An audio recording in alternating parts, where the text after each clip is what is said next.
The things that matter most happen right in our own backyard. Our neighbors, our schools, the places we go, and the people we know. And now there's one news outlet where our story is told. Delaware Live. Locally owned community-based news. Free to every reader, because Delaware's future belongs to all of us. Quality journalism we can trust to help us take on the day. Delaware Live. Our state, our news, our home. Local sports now. It's the 302 Sports Friday night downstate game of the week. Welcome to Delaware's premier high school football pregame show, brought to you by Sodel Concepts, 12 chef-driven restaurants on the culinary coast in southern Delaware. Now let's go live to your host of the Sodel Concepts pregame show, Benny Mitchell.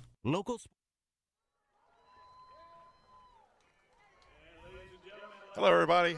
Benny Mitchell here alongside Scott Cameron. We welcome you to the Castle, home of the Sussex Central Golden Knights, and you're watching the Sodel Concepts pregame show on Delaware Live, powered by 302 Sports. We have a Class AAA top 5 matchup tonight, as the number 4 Sussex Central Golden Knights are 4-1 on the season, 0-1 in District 2, host the number 3 Dover Senators, 5-1 on the season, and 2-0 in District 2.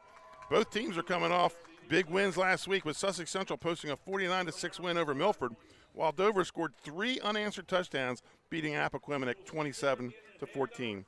Over the next few weeks, we'll get to the meat of the District 2 schedule.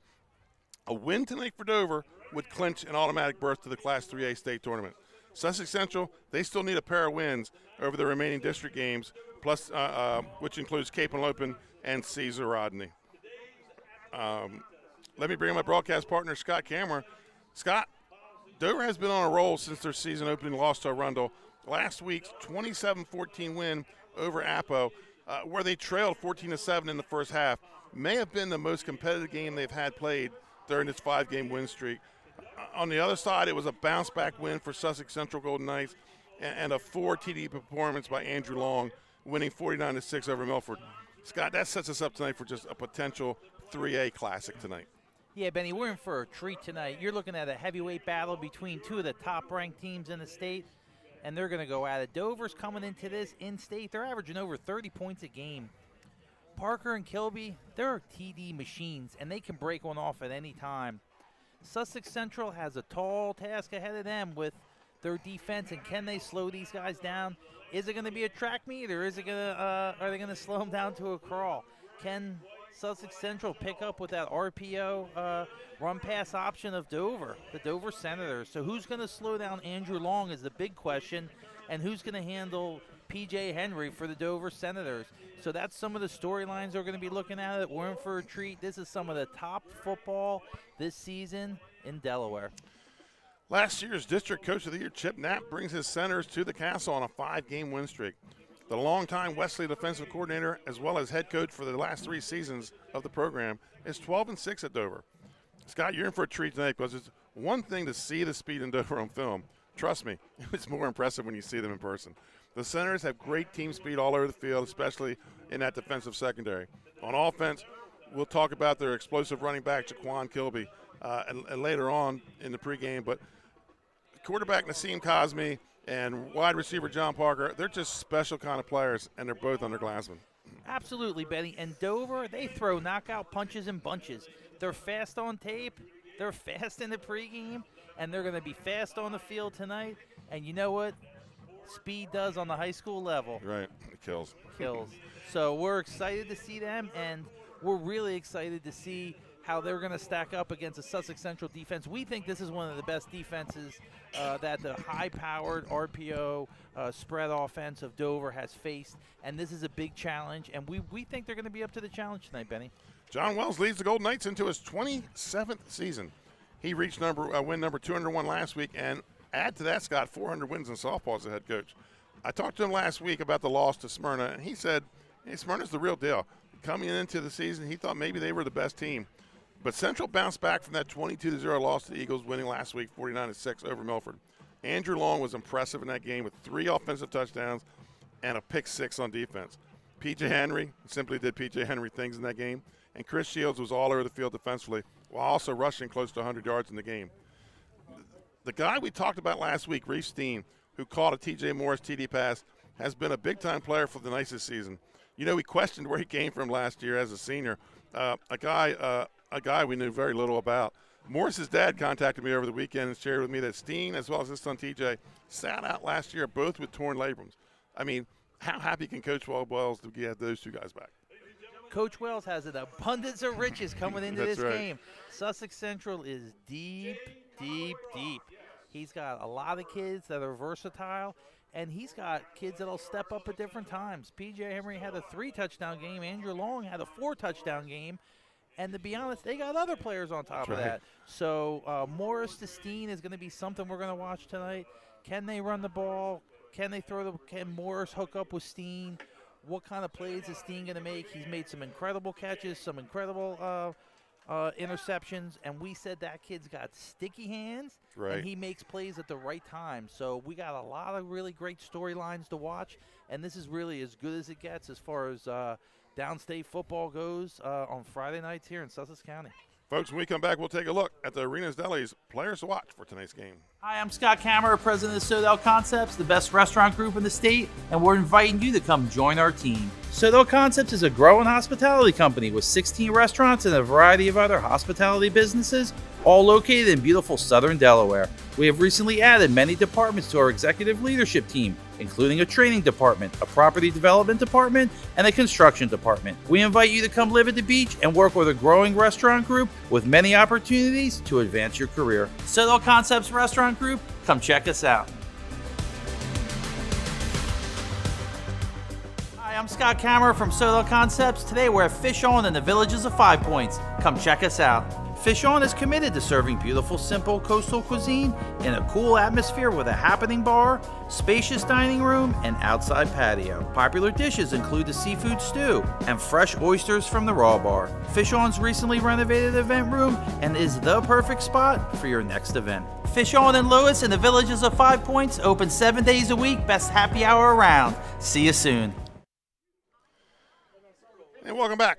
Let's look at tonight's Arenas Deli's players to watch. Arenas Deli's 6th location, the original location downtown Rehoboth Beach. Arenas Cafe on the Highway 1 Rehoboth. In Lewis at the Village of 5 Points. At the airport in Georgetown, Milford, and the new Arenas Pub on Highway 1 Lewis. Scott, before we go to the players to watch here tonight, looking out on the field, 2 huge defensive players, one from each team, are not dressed to play tonight.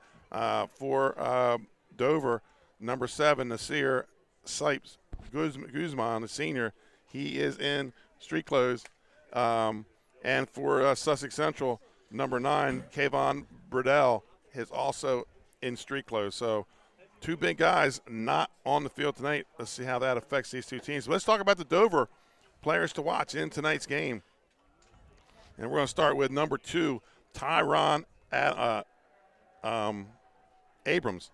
Scott, this kid in the Cape game was all over the field. Had a big interception in the game, had a couple pat downs, but the biggest thing he did was late in the game when Dover needed to run clock, he came in and ran some plays and just chewed up clock for the Senators. Yeah, and that's the kind of kid you need on your team. If you're looking to go deep into the playoffs, you got to have guys step up that can make big plays in big games. And he's a potential someone we're looking at for a pest of the game. Yeah, he was the pest of the game in Cape. He was the pest of the game against Cape, and he's a potential pest here. And by pest, we mean it in the best possible way. Someone that disrupts the whole game and makes the other team not look so great. That's really what you're looking for in the pest of the game. Abrams, 20 tackles on the season, 7 knockdowns, and 2 interceptions for the Senators. Next, number 15, Ja'Kai Tillman. Tillman, he is their man on the defense. 46 tackles on the season, 2 tackles for a loss, 2 interceptions, and 3 forced fumbles. Playing the linebacker position, Tillman is just a stud. Yeah, when you're averaging almost 10 tackles a game, you got your work. You're putting in work, Benny. You're making plays, and you're not missing a whole lot of tackles. He likes to clean everything up. He gets up and down the line. He scrapes. He doesn't let the blockers get too far into him. I really like what I saw on tape. He gets his hands extended. He's fast. He's also quick. And this kid's a ball player, and we're excited to watch him tonight. And finally, when you talk about Dover, you got to talk about 21. You have to talk about Jaquan Kilby, the sophomore, junior running back, defensive back. He's one of the few two-way performers, full-time two-way performers they have on the field. But with talent like that, man, you got to keep that kid on the field. Yeah, I wouldn't take him off the field at all, to be honest with you. And we're looking at his stats. He's averaging almost 140 yards a game. And with Dover scoring that many points, and actually they had some running clocks here, so he hasn't been running the whole fourth quarter. So that many yards averaging per game, and especially this part of the season, he's a huge part of the offense for Dover, and how he goes is how Dover's going to go. You know, Scott, with these two teams, it was hard to cut down to just 3 guys to put up on the chalkboard tonight. But for Sussex Central, they got 3 studs coming themselves. And let's start with the quarterback, number 12, T.J. Morris. Morris, 18 of 53 for 274. 3 touchdowns, 3 interceptions. He's carried 15 times for 78 yards. Not a big passer, but Scott, this kid can run his wing T offense. Yeah, I almost feel like Sussex Central has 7 to 10 really good players, and we've rotated them through in the games that we did. So, I mean, absolutely, this is a player that you got to watch. I mean, we're talking about Andrew Long, T.J. Morris, and Chris Shields. I think 3 of the absolute top guys for Sussex Central tonight. And the other player, we're going to keep an eye on number 23, Chris Shields, running back, defensive back. He's a senior. 34 carries for 160 yards, 1 TD, but where he's most effective for the Golden Knights is on defense. 37 tackles, 6 tackles for a loss. Yeah, and Chris Shields, he's another one that really can impact the game. He can do it both on offense and defense. And I remember thinking in the first game that we did that this guy's primarily a defensive player, and then he kind of took over the game for a quarter or two. So this is a guy that can run the ball, he can score for him, he can make tackles, and 6 tackles for a loss. That's a guy that likes to spend time in the backfield. Okay. And finally, number 22, Andrew Long, the senior. 4 touchdowns last week, 3 of them on offense. 1 of them was a pick 6. He 122 yards on 37 carries, 17 tackles, 1 interception this season. That was a big one last week. Scott, Andrew Long, and he is he's fast, but he's not like track fast. But the thing is, he's elusive. He drops that inside shoulder, and he's hard to tackle. Yeah, he's really, really shifty. He's almost got like a Barry Sanders thing going on. Really the most impressive thing when you look at this guy's stats is 37 carries for 345 yards. That's like 9 yards a carry, right, man. Right. And, just give him the ball 2 times and you got at least a first down and then some.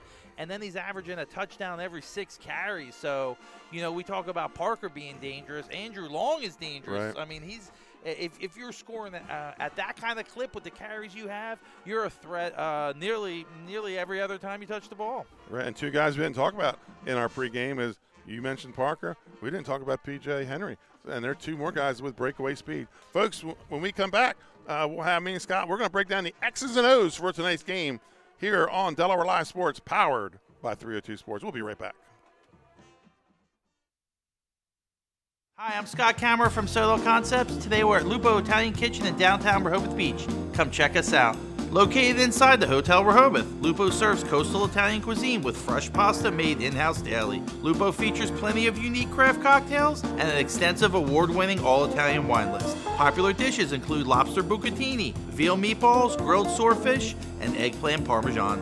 Lupo Italian Kitchen on Rehoboth Avenue, serving happy hour daily and dinner 7 days a week. See you soon. Hi, I'm Scott Kammerer from Sodel Concepts. Today we're at Matt's Fish Camp in Fenwick Island, Delaware. Come check us out. Matt's Fish Camp features seafood classics, coastal comfort food, and chef-driven specials that pair perfectly with our large selection of craft ales, curated wine list, and camp cocktails. Matt's offers indoor and outdoor dining and is the perfect place to have dinner with your family, happy hour with friends, or enjoy lunch at the Raw Bar. Matt's Fish Camp in Fenwick Island, Delaware, open 7 days a week year-round. See you soon. And welcome back to Georgetown, folks. That's the Dover High School Marching Band you see on the field right now, and you'll hear them all throughout the game. Let's get to tonight's X's and O's. Let's talk about what the Golden Knights have to do tonight to be successful. Scott, number 1, they have to contain Dover's athletes. Don't let them turn this into a track meet. You said it once already, speed kills. Be effective on first down. Long, sustained drives on offense. Shorten this game. Yeah, and we can say it all you want. You could draw it up on the chalkboard. You could talk about it. but containing athletes is really hard to do. And we're going to see what kind of scheme they could put together. Typically, what we've seen is Central has contained nearly every big runner they have come across, but they haven't come across Kilby yet this year, right, and they haven't come across Parker. So we're gonna see if they're gonna mix up some of their schemes, if they're gonna go with some different fronts, maybe some different blitzes, maybe some different zones. That remains to be seen, but they may need to do something to change up to attack them. Or Wells might say, you know what, we're going to go smash mouth football, helmet on helmet, and see what happens. So that's an intriguing part of this game. And for Dover, what do the Senators need to do tonight? Number one, Scott, feed the beast. Get the ball to Kilby's hands early and often. Set the edge on defense. Turn those Sussex Central runners back into the middle. Fundamental tackling. Wrap up these Sussex Central backs. We've seen them a couple times this year. You said they're shifty, and they like to drop that inside shoulder, spin out, and run away. Yeah, nearly every team that's had really, really big problems with Sussex Central, it's because they try and arm tackle the running backs, and you cannot arm tackle these guys. They will run through it from Shields, Long, Henry, all the way down. These guys can run. They've been playing football for a long time, and arm tackle is not going to get it done, my friend.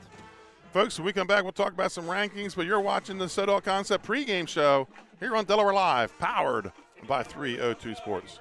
Looking to stay cool this summer? At Barclay Heating and Air, we're dedicated to keeping your home comfortable year-round. Family owned and operated, we provide trusted residential heating and cooling services to customers across Central Delaware. Our experienced technicians offer reliable maintenance and repairs on all major brand HVAC systems. From air conditioners and ductless systems to heat pumps and furnaces, we also sell and install top quality units. No matter your needs, we're committed to getting the job done right with honest and timely service you can count on. Invested in our community, we're proud to help families in more ways than one, sponsoring and donating to many local programs and organizations throughout the area for dependable HVAC services. Give us a shout or a bark at Barclay Heating and Air.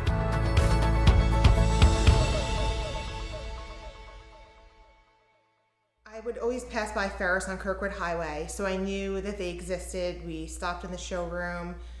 We just clicked, like from day one. They did a total kitchen renovation for us. Ferris was so organized. They were on top of everything from day one. Always here when they said they would be, always on time, kept to the schedule. The level of comfort speaking to everyone that works at Ferris, they were just super friendly, easy to talk to. It was like they were friends, not, people coming to work on our kitchen. The room is totally transformed from what it used to look like. To have all this seating now and the big table, the bench seats, it's great. I love coming home and just walking through the laundry room into the kitchen every day. It was just a great experience. We love Ferris. I would always... Oh, hey. I didn't see you there. Cut. Dude, what was that? Was that too much? Here at Grandpa Mac, we have something for everyone. Signature pasta dishes, or you can custom create them to order. We serve soups, salads, sandwiches, craft beer, and wine. Grandpa Mac's been serving comfort food here in Southern Delaware for the last 3 years, making over 100 pounds of fresh pasta daily. We have a family-friendly environment and are open 7 days a week for lunch and dinner. And remember, come follow the noodle to Grandpa Mac. And welcome back to Delaware Live Sports, powered by 302 Sports. I'm Benny Mitchell, and providing color for tonight's game is my broadcast partner, Scott Kammerer. Ethan Minshaw is on the camera. No Dave Marvel today, Scott. Got held up at work, so I will have to produce play-by-play and attempt stats. So we'll see how we do with that tonight. But your halftime stats and post-game stats brought to you by Ace Handyman, located in Dover. Ace Handyman covers Kent and Sussex County, as well as southern Newcastle County. Call Nick Pillar today for your fix-it-up needs. So let's take a chance right here to look at the Delaware Live Sports Ranking. Here are our Super 7. We'll start with Single A. No changes in Single A last week. Laurel remains number 1. St. Elizabeth's number 2.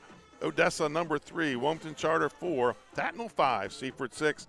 St. Andrews 7. In Class A, some shakeups there in Class A. Howard number 1. Wilmington Friends number 2. Caravel moves from 4 to 3. Archmere from 5 to 4. St. Mark's drops from 3 to 5.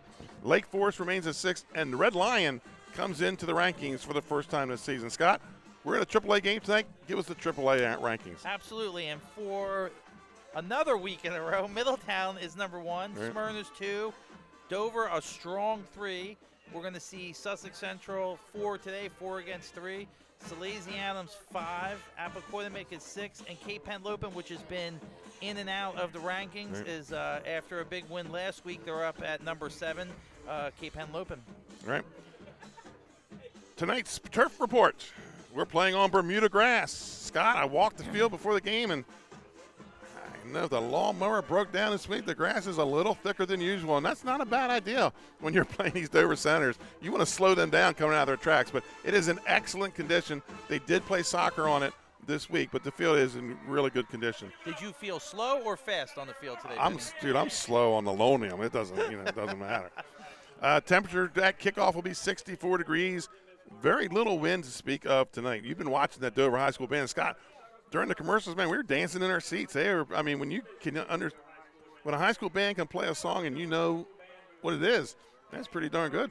Yeah, and Dover band rocks. They've been great for a long time.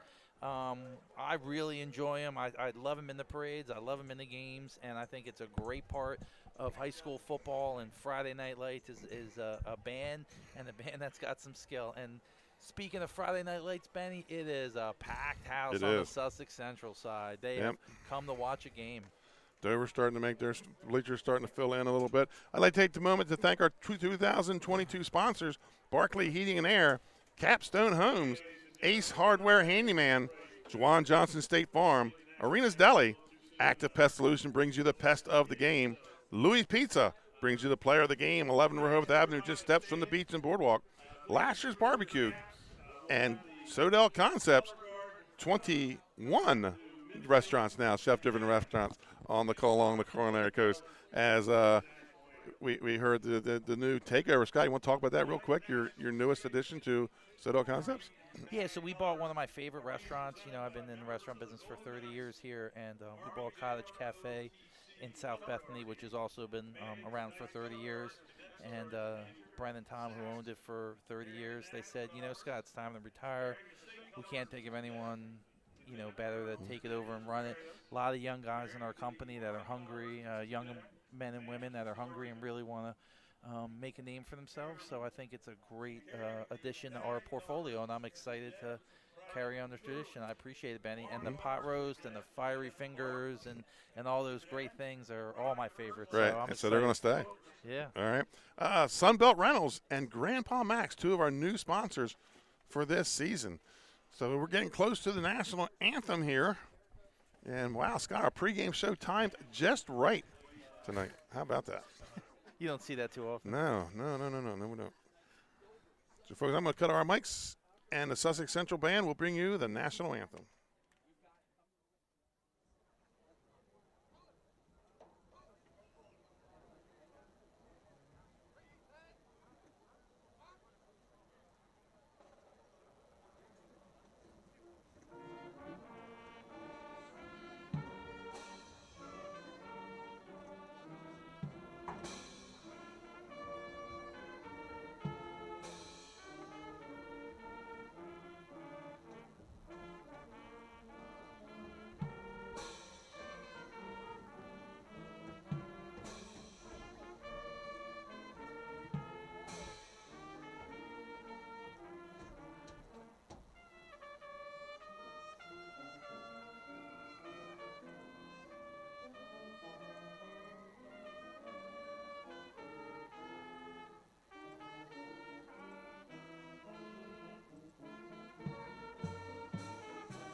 And, folks, coming up tomorrow, we have more football tomorrow. Myself and Dave Frederick will have number 1 in single A, Laurel, hosting number 3, Odessa. It's going to be the first time I get to see the Ducks in person, one of the newer schools here in the state of Delaware. But tonight, it's AAA action. The Sussex Central Golden Knights, number 4, hosting the number 3, Dover Senators. And you can't get enough football this time of year. No. Thursday night, Friday night, Saturday night, Sunday, Monday. I'm hoping they start a Tuesday and Wednesday night league. So, right. You know, they start all these spring leagues, and I'm like, you know what? Just start a Tuesday NFL league, Right. or a Wednesday. There's no need to. In the spring, we got other stuff to do. Scott, looking straight ahead, one of the best sunsets in Sussex County here at Sussex Central High School. When that sun drops down behind that tree line, what a sight. No extra charge, Benny, for Yeah, that. that's sunset. free, yeah. That's That's included. right. That's included in the price of the broadcast here tonight. When the Golden Knights captain's coming out on the field, they got the big night blown up. Yeah, and you got Andrew Long, number 22, 75. That's Colin Tucker. He's yeah. a senior, number 5. That's 6, Reef Stein. Reef Steen. And 52, Ivan Neal. Troy Morris getting some throws in. I think probably Scott, we might see him throw a little bit. Then here come the Dover Senators. I think he should throw tonight. I think he should air it out, Morris. And his arm is improved, and his velocity and his touch has improved as the season goes on. And him being out last year makes sense because he's really improved a lot. And I think he's got to get the ball to Steen. I really do. I think he's got to get it up in the air. And with Steen, you just got to throw it near him. And Steen is a big possession receiver. I mean, he's an oversized possession receiver with great hands, and I think you got to get him the ball. You can also get Henry the ball. We've seen him make some incredible catches down the field, go up and beat guys. He beat guys in double coverage. He went up and got the ball, and actually he went up and got the ball in double coverage one time, and I think they passed interference, and he still caught it. Right. So he's definitely got some options. Look for some good pictures coming up this week. Our photographer, Ben Fulton, down on the field. He's here for the big matchup. So hopefully maybe we'll get him up here tonight and let him upload because we got some super internet here. Yeah, and really, you don't need to take pictures of your kids anymore because we got people that do That's that for right. you. Yeah, at the sporting events, yeah. Captain for the Senators, number 21, Shaquan Kilby, and number 51, Tyshawn Milligan. Milligan, one of the top tacklers on the defense for the Senators. And I'm looking at the Dover Senators, and they look ready to play. I mean, I don't think this is – I think it's going to be mano a mano, Right. and they've come to play here tonight. Scott, Dover, they have just been Sussex Central is just a quiet, hard workmanship, do your job type of team. But Dover's been like, we don't care. Give us anybody right now. And I felt for a number of years that Dover was a sleeping giant, that they had the potential, and with their recent coaching additions here has been, I mean, they're putting it all together. I mean, he could be in for the he could be in for some really productive years here at Dover, and we're happy to see so many really great coaches. And I guess what was the old Henlopen North? Right. You know. Now the AAA District 2. The AAA District 2. How many years will it take for us to get used to saying that? Or are you good to go now? I'm already? getting it. Dover wins the toss and defers. It's only because I write it down. Yeah, that helps. And Sussex Central is going to take the ball. Remember, 2 key players out in this game tonight. Number 9 for Sussex Central, Kayvon Moore-Burdell, not dressed to play.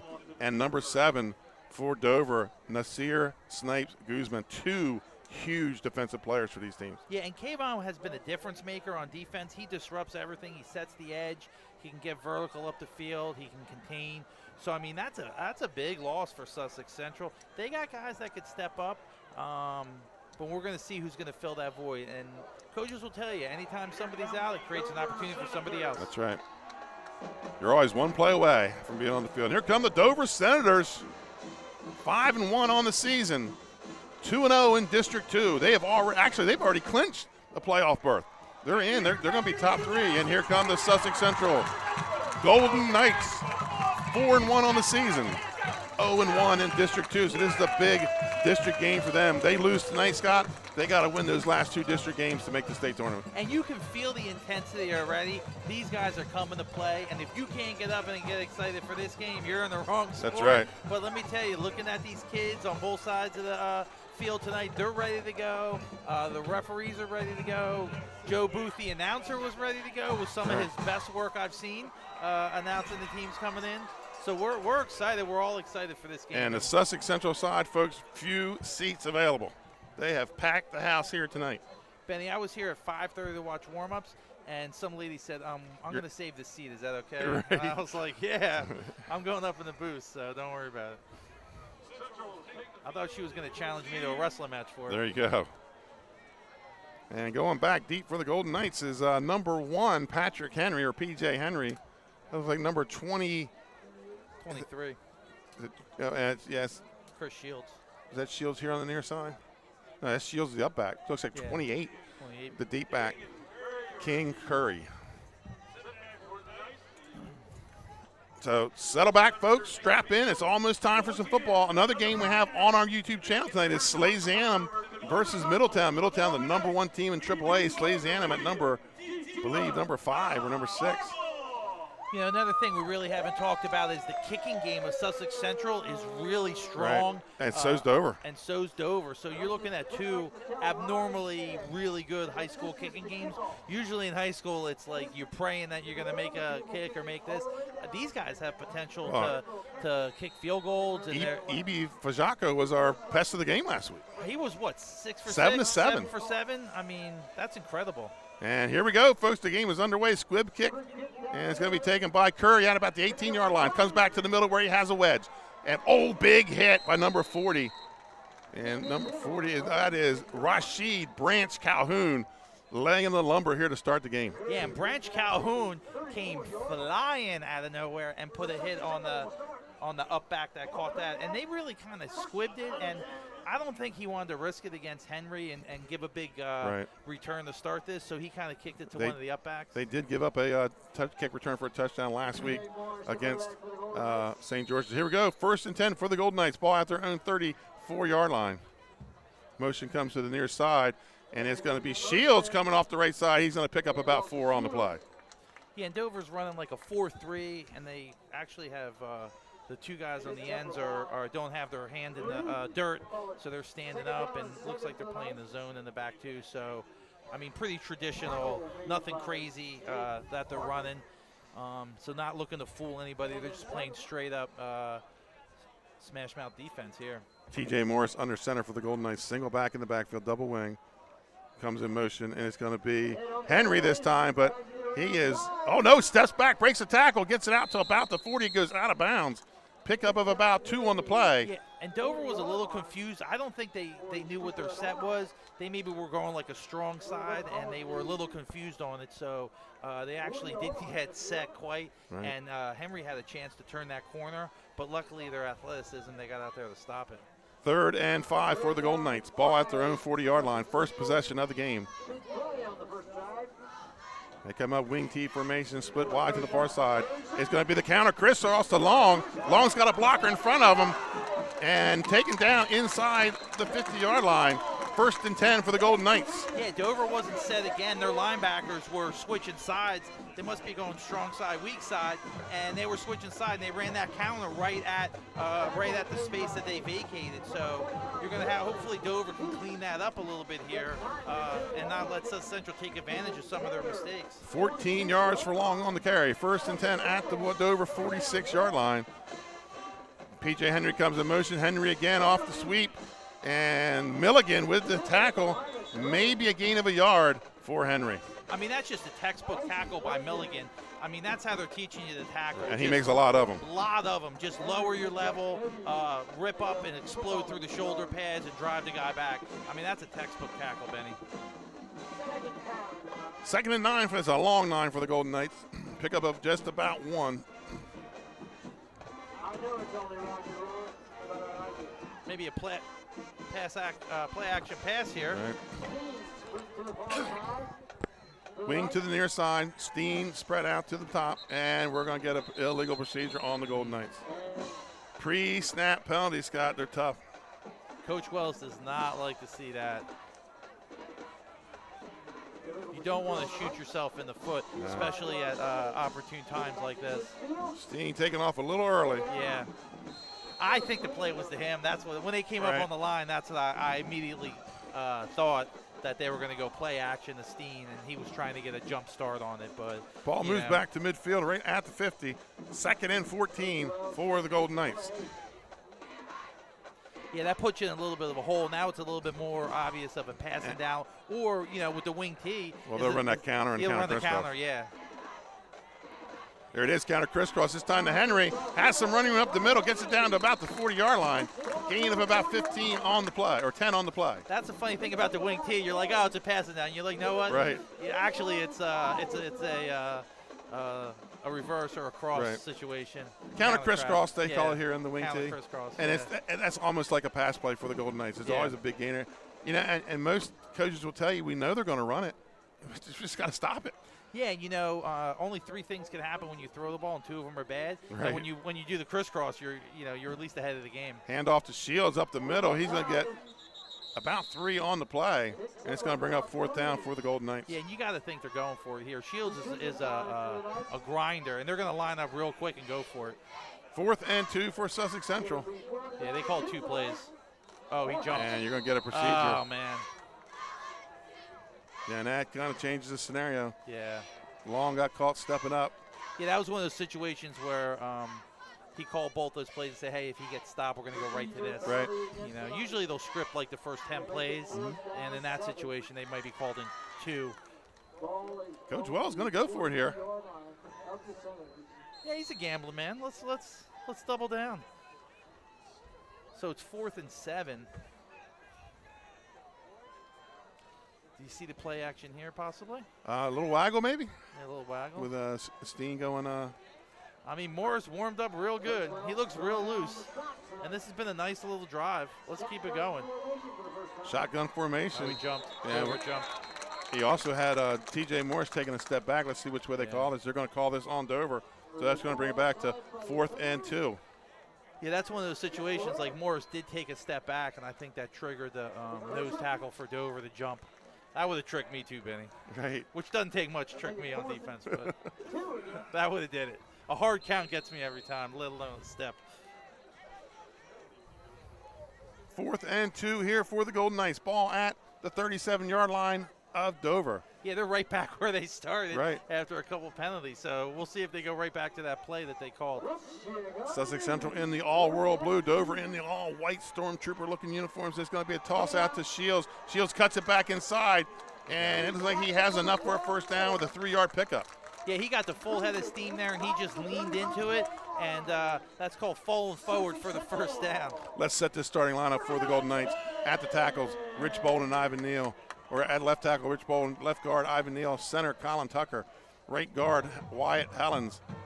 Right tackle, Matt Harmon. Quarterback, T.J. Morris. Running backs, P.J. Henry and Andrew Long. Fullback, Chris Shields. The tight end is Kyle Custis, and your wide receiver is Reef Steen. Yeah, the guards play so big of a role in the wing tee, and they're always moving, always making plays, and they ask them to do a lot. And that's going to be that's at the point of attack. Yeah, that's going to be a penalty on the Golden Knights. Yeah. Usually that's a hold at the point of attack of some kind. Well, while they sort that out, let's set the defense here for Dover. At the ends, John Payne and Jalen Powell. The nose guard is Jamar Harris. Outside linebackers, Daquan Kilby and Jordan Gill. Inside linebackers, Deshaun Milligan and Jalen Peace. Your strong safety, Troy Johnson. Free safety, Jakai Tillman. Cornerbacks, Tamir Jefferson and Tyron Abrams. The penalty will go against Sussex Central on a 1st and 10. They're going to call that every time when it influences the play to that extent. 10-yard penalty against the Knights. Yeah, and to me, the defensive end really made a nice play, and they didn't have any choice but to hold him if they wanted to play the work. Sometimes when you got to do that reach block and you got to get to the outside of them and hook them in, if you don't get them, you got that tendency to reach out and grab them. I want to thank Eric McGuire, athletic director here at Sussex Central High School, getting us set up and always hospitable here at Sussex Central. We're spoiled at Sussex Central. Yes, we are. They 1st and 20 for the Golden Knights. Morris play action, rolls to the right. This is a keeper, steps up, and going to pick up about maybe 2 on the play. 51 Milligan with the big hit. Yeah, and they had their guards pulling out here, and he had a little bit of a convoy. But, you almost like to see him be a little more patient and wait for it to happen. But he saw an opening and tried to shoot through. Steen was also streaking down the field. He was covered. But I thought maybe for a second he was going to take a chance on that. I think that was designed run all the way. Yeah. He tucked it as soon as he finished his fake. 2nd and 19, gain of 1 on the play for Morris. Ball at the Dover 43-yard line. Yeah, they've been kind of treading water here for like the last 2 minutes. They've kind of been right around this same spot. one step forward, 2 Play steps action back. again, under some pressure, throws it out to long. That's going to be incomplete.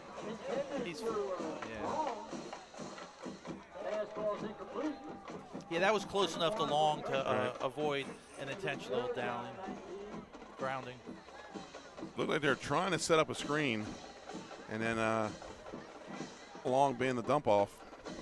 Yeah, I almost feel like, it's a little early to go to those screens because you've been controlling the line of scrimmage, and the only thing that's pushing back is really the penalties.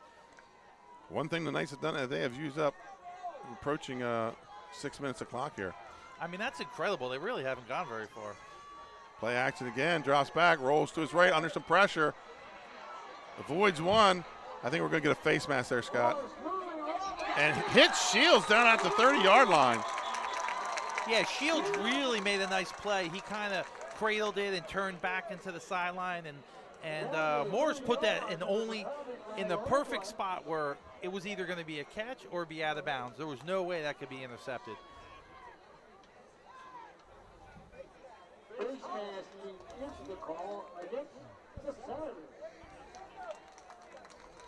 So does that go, yep, personal foul, face man. I think that's attached to the end of the run.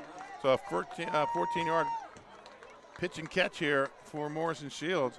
Add on 15 for the Senators. Yeah, they might be cooking them with oil right here, man. They could be in a real good Should give them a first down. Yeah, they got the chains. Haven't moved. Yeah, it looks it's going to be a 4th and 5 if, and then they go down. They're going to mark off the penalty. First down for the Golden Knights as they move into the Lasher red zone. And that means barbecue for somebody. That's right. Ball at the 15, 1st and 10 for the Golden Knights at the Dover 15-yard line. So we'll see what happens here. This has been a nice, long, sustained drive. It's been marred by some mistakes on both sides. You had the face mask, and then you had a couple offsides on both sides, and you had the holding at the point of attack for Sussex Central. But at the end of the day, they're at the 15, Benny. It was one of our keys of the game, Scott, was a long, sustained drive for the Golden Knights. Well, this is about as long and as sustained without scoring as you could possibly get.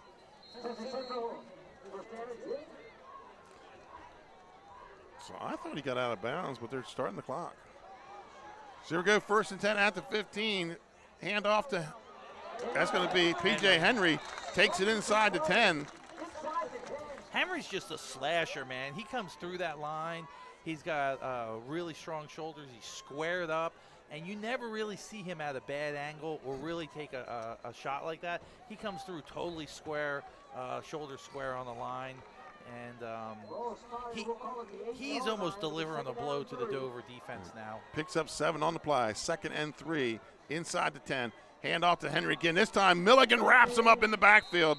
Maybe a loss on the play. Yeah, Milligan's adding to his tackles for a loss because that was the exact play that Dover needed to try and slow down this Sussex Central offense. They need to make some plays in the backfield to keep Sussex Central from getting ahead of steam. 3rd and 4 for the Golden Knights. Ball sitting at the Dover 8. They've now used up over half the first quarter on this drive, Scott, 6.5 minutes. Yeah, and that was like a perfect play by Milligan because the guard on the right side blocked down, left a hole. Milligan filled it. I don't think that was like a design blitz. I think he just read what the offensive line was doing. And center moved. Yep.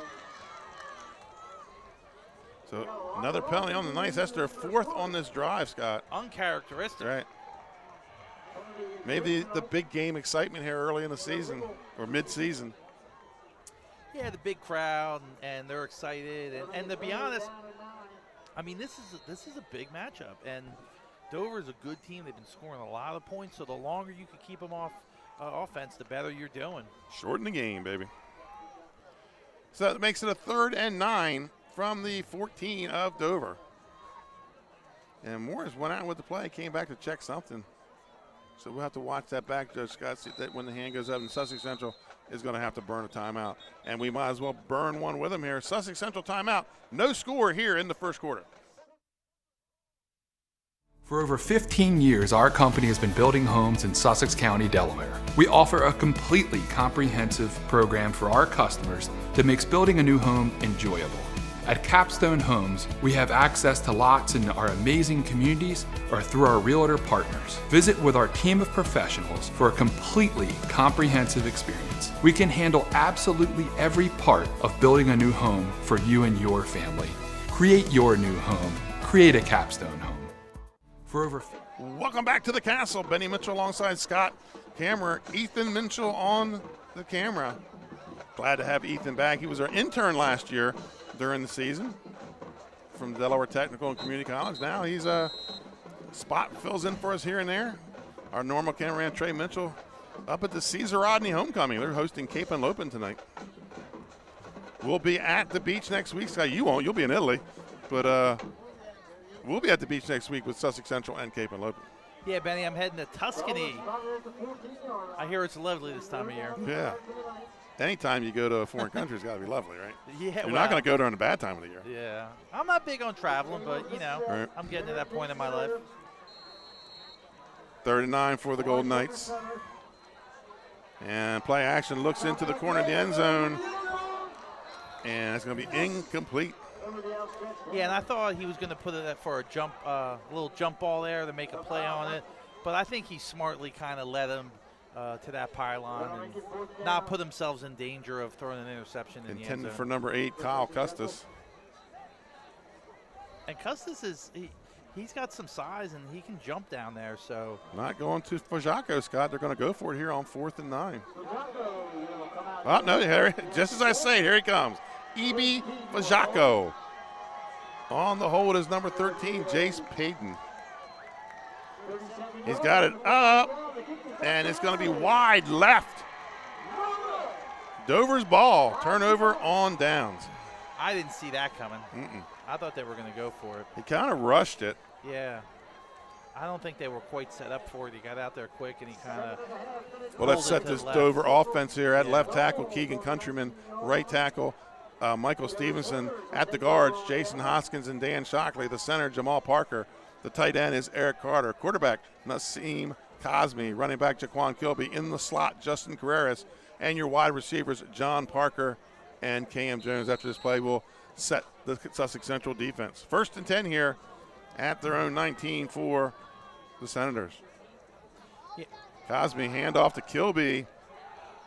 Kilby gains a couple. Yeah, they didn't let him get anything there. I mean, they wrapped him up right at the line of scrimmage. And they're ready for him. I think that they are up for the challenge. The defensive line of Sussex Central has really had a great year. Throw out that Smyrna game, and they pretty much shut down everybody, Benny. All right, next play, Scott, we'll set this defense here for the Golden Knights. 2nd and 8 here for Dover as they break the huddle. A lot of pink here tonight, honoring Breast Cancer Awareness Month. Yeah, and they wear the pink, so everyone says, you know, why they wear the pink. Yeah. That's right. Motion goes to the far side. So then you raise awareness. Gives It us works. 2 on the edges. And it's going to be a handoff to Kilby. Picks up about maybe 2 on the play. That's number 8 on the tackle. So let's set the defense here for the Golden Kyle Knights. Custis. At the ends, Kyle Custis. And not sure, it looks like we have, I don't know who we have at the other end. Looks like 99, Andre Shepard. Your nose guard, Nye Dore. The outside backers, Gabe Cannon, Ivan Neal. Your inside backers, Justin Negrone and Chris Shields. At the corners, Andrew Long and William Harmon. And the safeties, P.J. Henry and Reef Steen. 3rd and call it 7 here for Dover. Yeah, 99, Andrew Shepard's a senior. He's filling in for the injured Kayvon. Oh, that's picked off. That's number 20, William Harmon. William Harmon with the pick. And he stepped right into that empty zone and made a beautiful catch. And I thought for a second it was going to be one of those, how did he drop that? But he held on to it and really made a as of now, it's a huge game-changing play. Absolutely. With 3 minutes left in the first quarter. 3:01 to play here. The ball, basically, it's like a 2-yard gain from their last offense. Yeah, that's incredible, yeah. Right back in the same spot. So back in the Lasher red zone, 1st and 10 for the Golden Knights. Head coach John Wells bringing in, giving the play to T.J. Morris, brings it to the huddle. Yeah, usually in this situation, what we've seen Wells do is go for it right away. Go for the touchdown. try and strike while the iron's hot. So we'll see what they call it. Number 5 now in at fullback, Malik Bell. And it's going to be the Buck sweep with Long. And Long wrapped up from behind. No gain on the play. That's 88 on the tackle. Yeah, chased him down. Long stepped into the hole and then stepped out, and that was just enough time for Powell to make the tackle. 2nd and 10 for the Knights at the 18. Was that they maybe gave him a yard there. A generous yard. Morris bringing the play in. Under 3 minutes to go here in the first quarter. Sussex Central has had the ball all but 2 plays. Or 3 plays. Single back in the backfield. Long goes in motion. And there's the counter coming back the other way with Henry. Henry breaks a couple tackles, pushing the pile. He's going to be inside the 10. He's going to be close to a Sussex Central first down. Henry did a great job. He's churning his legs. Dover's holding on to his T-shirt, and he's still churning his legs. So that's when you know you got everything running on all cylinders. Gain of 8 on the play. Brings up 3rd and 1. Ball at the, looks like the 8-yard line of Dover. First quarter here in Georgetown. And it's going to be Malik Bell pushing ahead. And he's going to be down short of the goal line, but that's a Sussex Central first down. Man, Malik Bell is hard to handle down there in the red zone. He's a kid that sometimes we forget about, Benny, but he comes in and he makes his carries count. He gets his money's worth for every carry. You should remember last week he was one of the top plays of the week. The comes out of the pile, out of the scrum, and a long touchdown run. 1st and goal from the 1. Wing back or a wishbone formation, touchdown, P.J. Henry. Scott, they give him credit for all the work he did on this drive.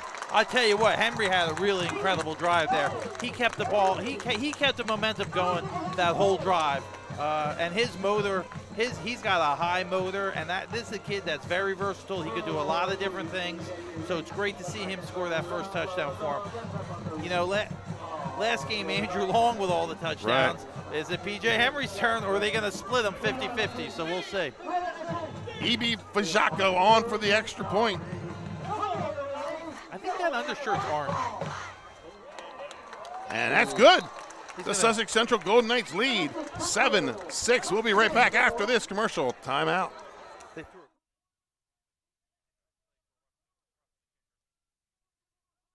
In life, some things just go together.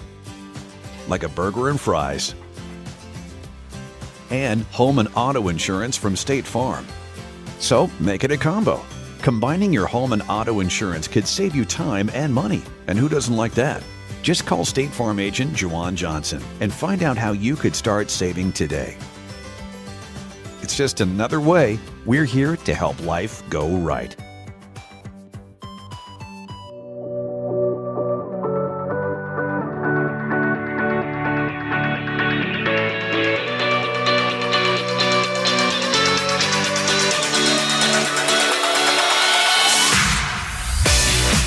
I'm Chef Hari Cameron. At Grandpa Mac, pasta's our thing. We serve quality food fast that's not fast food. We make everything in-house and serve something for everyone. We're open 7 days a week for lunch and dinner. Follow the noodle to Grandpa Mac. And welcome back. At the end of the play, Dover was penalized for roughing the kicker, so kicking off from the 45. Back deep, number 1, John Parker, and number 10, Nehemiah Williams.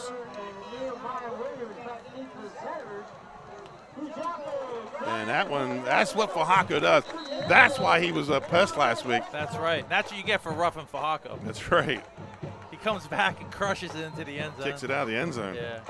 I wouldn't say I watched. It wasn't a super malicious. It was a running into the kicker, I think, is probably what it was. But still, they try and protect the kicker.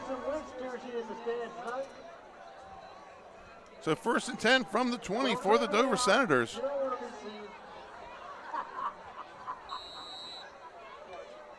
Yeah, we'll see if Dover can put together a sustained drive. There's only 1:20 left in the first quarter. And like you said, Sussex Central pretty much has dominated the entire quarter with 2 drives and an interception. Hand off to Kilby. He has to bow back, but he is going to pick up about a yard on the play. Yeah, and that's 12 and 21 on the tackle.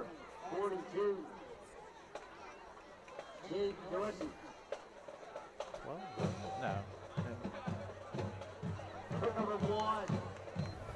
Second and 9 here for Dover. And Scott, Central defense is so far quiet in the doubters. You know, they stop hold Kilby to 3 yards, and then in the interception. And it's going to be Kilby again with some running room up the middle. And he's going to take it out to about the 38-yard line. Yeah, number 20, William Harmon, brought him down after a really nice gain. 17-yard carry there for Kilby. I mean, Kilby's just so smooth. That's a 17-yard gain, and it really didn't even feel like, right. You know, it was like a huge gain. He's just really smooth. He's a gasher slasher type runner. And it's going to be the sweep with Parker. He's pushed back in the backfield, gets out of the tackle. He's going to have a loss on the play. Yeah, and he was just looking for that hole, and it just never happened for him. They just never got the block up front for him, and he got tracked down from behind. That was Kyle Custis on the tackle. Kyle Custis having a great game so far. Second and 14, and that's going to be the end of the first quarter. Folks, your score here from Sussex Central. The Sussex Central Golden Knights 7, the Dover Senators 0. We'll be right back after these commercial timeouts. Welcome to Premier Physical Therapy and Sports Performance. We're a locally owned outpatient physical therapy practice with convenient locations in all 3 counties in Delaware. At Premier, we have experienced physical therapists with advanced credentials, but their hospitality, passion, and enthusiasm is what makes the difference for you. Find our convenient locations at premierptsp.com. You may have tried physical therapy, but have you tried Premier? High Five Hospitality, founded in 2004 when 3 guys teamed up to introduce the Buffalo Wild Wings franchise to Delaware. To date, they operate 8 Buffalo Wild Wings in Delaware and Maryland. Also the Stone Balloon and Limestone Barbecue. And let's not forget Eggspectation and 5 Jersey Mikes throughout Delaware. High Five Hospitality's mission is to operate 5 brands that serve high-quality products. And welcome back. Coming in at the change of quarters. Sussex Central with the 7-0 lead.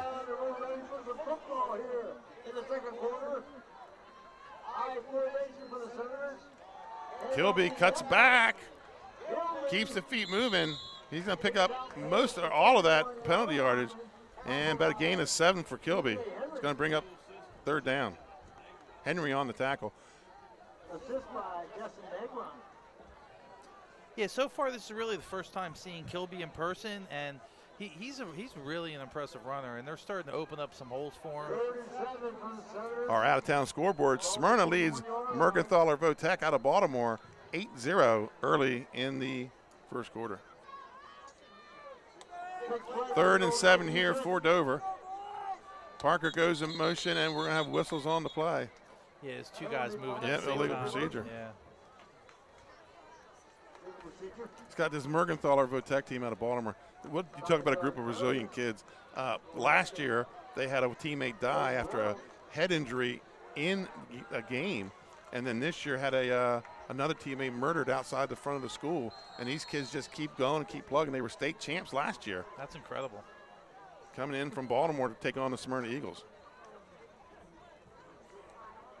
Yeah, that's what high school football is all about. The lessons that you learn from it are really what you end up taking on. You know, the wins and losses are the wins and losses, but the lessons that you learn and what you take with you, the friendships, is what's important. After 1 quarter, Cape and Lopin leads. Caesar Rodney 7-0. Screen play, almost picked off by Shields. Scott, we talked about him in the pregame. Yeah, and Custis was in there pressuring them, so we kind of had to hurry a little bit and lobbed it over, and Shields really almost made a one-handed catch in the middle of the field. Yeah, he doesn't show up big in the stats on defense, but that's what he does. He gets back, he gets in coverage, he knocks down passes, intercept one here and there, but he just breaks up plays. Yeah, and that was like a middle screen, and he dropped into coverage, ascertained what was happening, and really got up there. And I thought he was going to come down with that ball, but he broke it up. Dover to punt away. It's a high floater. They need to get away from that. Yes, they do. And it's going to bounce. And Dover's going to down it at the Sussex Central 48, so the Golden Knights will take over. 1st and 10 at their own 48. Scott, high-powered Dover offense, and so far Sussex Central has forced them to an interception and a punt. And that was one of the big storylines coming in. Can the Sussex Central defense, which has primarily shut down everyone this season, what were they going to do against Dover and the speed of Dover? And so far, even though Kilby has broken off a couple good runs, they've been able to not let them get like a big drive going. And they put together 2 long drives, and they got the interception. So that's really been the story of the game so far, Benny. 1st and 10 for the Golden Knights, actually at their 49. Morris brings the play in from Coach John Wells. John Wells, 201 career victories here in the state of Delaware. I mean, they're winning the game, the possession game right now. So field positioning is so important in big games. And they're in the plus territory already. And I still haven't found the ball yet. Oh, there it is. That was a Bell on the carry, pickup of about 8. Yeah, and that was one of those things. They stopped him, and then he really moved to pile after that. He's hard to stop. He is hard to stop, man. Markel Holman gets his 2nd touchdown up in Smyrna tonight. They lead Mervo Tech. The thing about Bell, too, Benny, is he's harder to stop as the game goes on. Right. It's not going to get easier. Right. 2nd and 8 here for the Golden Knights. As Scott said, plus territory inside the 45. Play action. Steps back, throws. He has Steen on one-on-one coverage and broken up. And that is number 31 on the play. Tamir Darden Jefferson. Yeah, and Morris overthrew him a little bit, but hey, you got to do that to keep him honest. You got to get the ball up in the air, let your playmakers run under it, and there's nothing wrong with an overthrow there, and at least keep them from keying on Bell, right. and Shields, and Long. And you got a 3rd and Henry. short with Bell in the backfield, who it's hard to keep him from 2-3 yards. Yeah. 3rd and 2 for the Golden Knights. And Long's averaging 8.5 yards a carry. And it's going to be Bell again. And Scott, he just drags people with him, picks up 4 on the play. And I think that the play call in the Sussex Central they're really getting a feel for what their personnel is and who they should put in what position and what calls. So we've really seen their play calling progress as the season's gone on. Ball at the 38-yard line of Dover. Reef Steen brings in the play. So this time not running the quarterback over. They're starting to bring the plays in with other players, Scott. I prefer that. I prefer the receivers. Let the quarterback stay, look at the defense, see what kind of set they're in, and let them think about execution. P.J. Henry going off the right side, has some running room, and he's going to be run out of bounds, but not until after he gets a 1st down. But we do have whistles. Yeah, you give that kid some green grass, and he's going to make a move. And there's a flag on the play. I thought he was going to turn the corner. I didn't think there was a hold, but we'll see.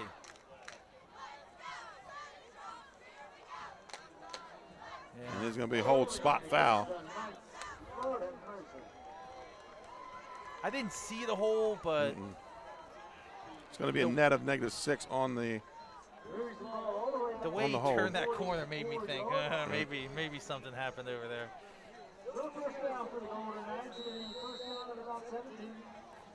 $9:20 and counting here to play. And it's going to be 1st and 16 for the Golden Knights. Yeah, they're on the 45, so still in plus territory, even though it's a big 1st down here. Scott, talking with Chip Knapp on Wednesday, he said the wing T is just, it's a tough offense to stop. And how do you wrap? Oh, he wraps up Long in the backfield. Number 16 on the tackle. And I don't have a 16. Is that an 18? That was 15. 15 Tillman. That was Tillman. Beautiful form tackle, yes. Wrapped up, drove, made the point of attack low. Loss of 2 on the play. Brings up 2nd and about 19. So the Dover defense is kind of stiffening here. We'll see if they could this is probably 4 down territory for Sussex Central, though. Long comes a motion to the near side, and it's going to be a draw with Henry. And he's got blockers, and he's going to take it down inside the 30. He's going to be short of the 1st down. Yeah, that was number 18 on that tackle, Jordan Dial. Not sure why they're stopping the clock, but they are. Let's check for a first down. And they're going to measure, but that's an 18-yard pickup for Henry. Henry just finds those openings in the zone, and he finds those little soft spots where he could pick up yardage. And followed his downfield blocking very well there, Scotty. As you saw, he started right and then came back with that nice block. Yeah, I didn't get the number, but he had a nice block there on the left side. And you got to be patient to wait for that, because your instinct is just to run as hard as you can, and letting your blocker set up for you and give you areas to run in is really a trait, and it's a sign of maturity. I want to say it was Helens on that block, but I can't be sure. So 3rd and inches for the Golden Knights. Again, Scott, they've now run 4 minutes off this clock here in the second quarter. It looks like it's going to be about a foot. Right. Call it 2 feet.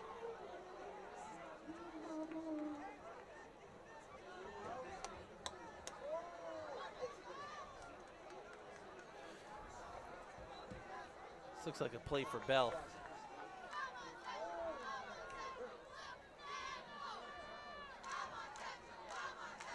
Here we go. 3rd and goal, or 3rd and inches for the Golden Knights. And it's going to be quarterback sneak with Morris. And he's at the marker. Yeah, I think he got it.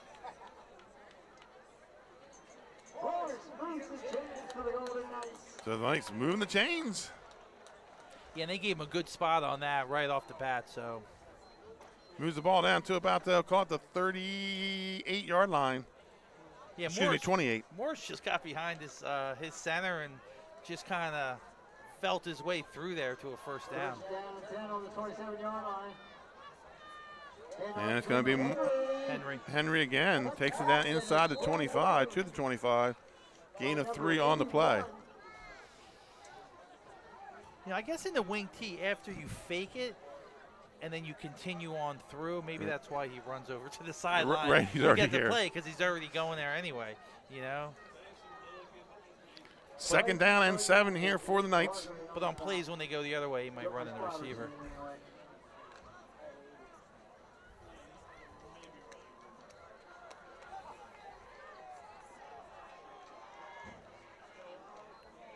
And there's the counter coming back, but they sniffed this one out. Long on the carry. And who's bottom of that pile? That's number 66. Michael Stevenson with the tackle.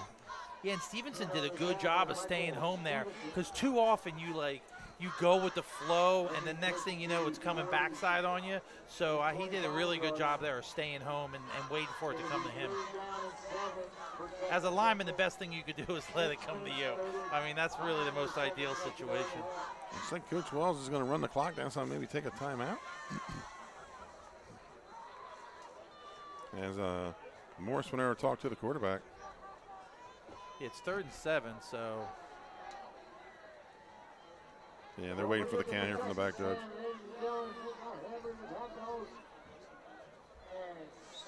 And they will take a timeout. Scott, we're going to take one with them. We'll be right back after this commercial timeout. Your score, Sussex Central 7, Dover 0.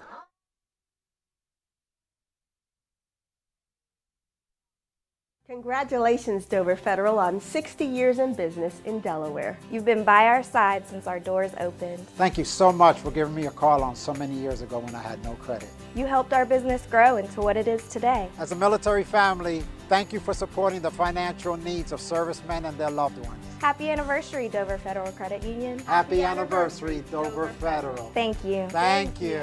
Local people, local decisions, Dover Federal Credit Union. Congratulations. And welcome back to Sussex Central High School. 7-0 is your score. I'm Benny Mitchell. He's Scott Cameron. Ethan Mitchell up on top of the box with the camera. It's going to be a 3rd and call it 6 when the Golden Knights come out of this timeout.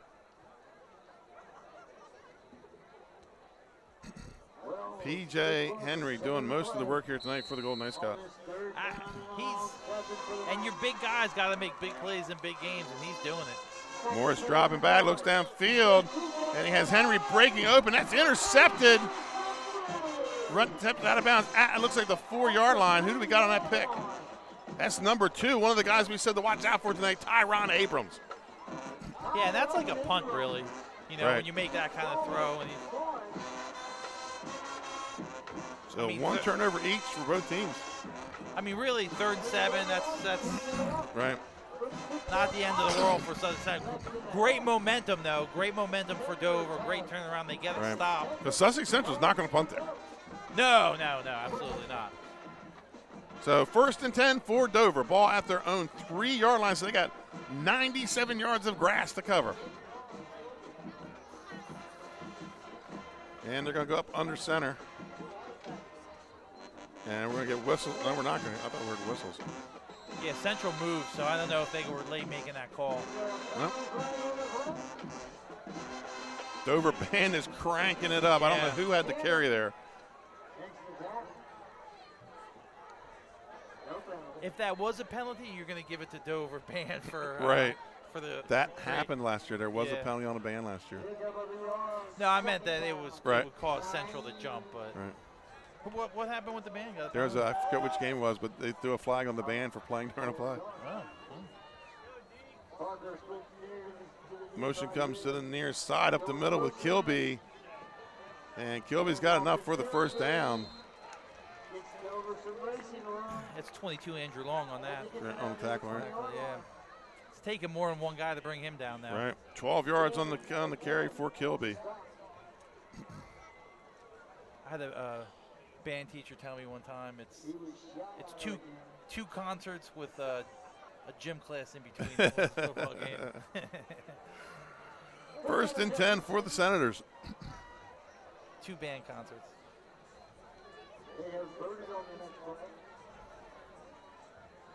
Parker spreads out further to the right.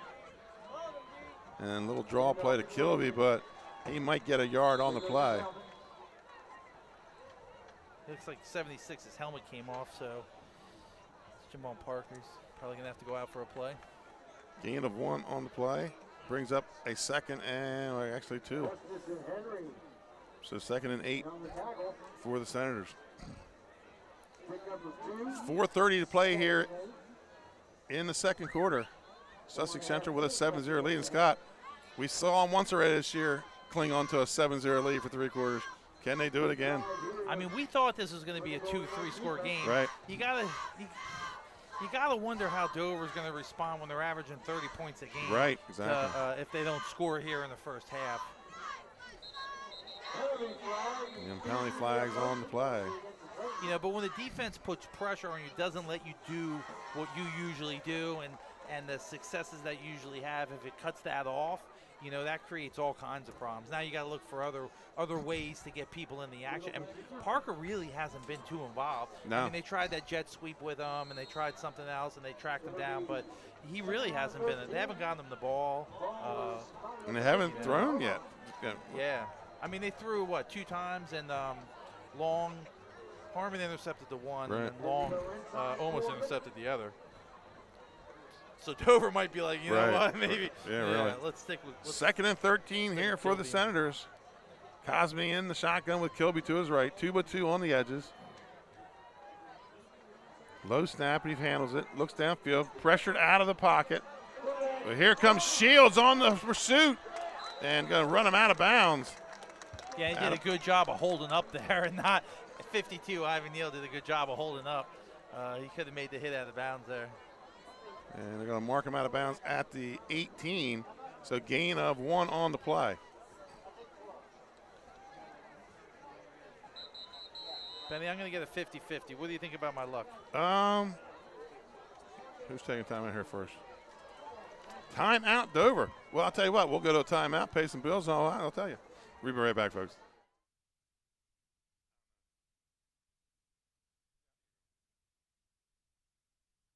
Hi, I'm Scott Kammerer from Sodel Concepts. Today we're at Thompson Island Brewing Company in Rehoboth Beach, Delaware. Come check us out. Located in the Rehoboth Gateway next to Blue Coast Rehoboth, Thompson Island will follow the Sodel tradition of serving beautiful, simple food that will pair perfectly with our fresh homemade beer. Thompson Island is a perfect place to have dinner with your family, enjoy happy hour with friends at the bar, or spend a day in the beer garden playing bocce ball and ping pong. Thompson Island Brewing Company in Rehoboth Beach, Delaware, open 7 days a week. See you soon. And welcome back to Sussex Central High School full-service press box here. Eric McGuire brings us snacks and drinks, and you can get raffle tickets here, 50-50 tickets. So, I'm going all in. all right. Got to contribute. I got to do my part. Cosme takes the shotgun snap, drops back, looks to his left, has a man streaking down the middle. That's number 84, Elijah Bowers.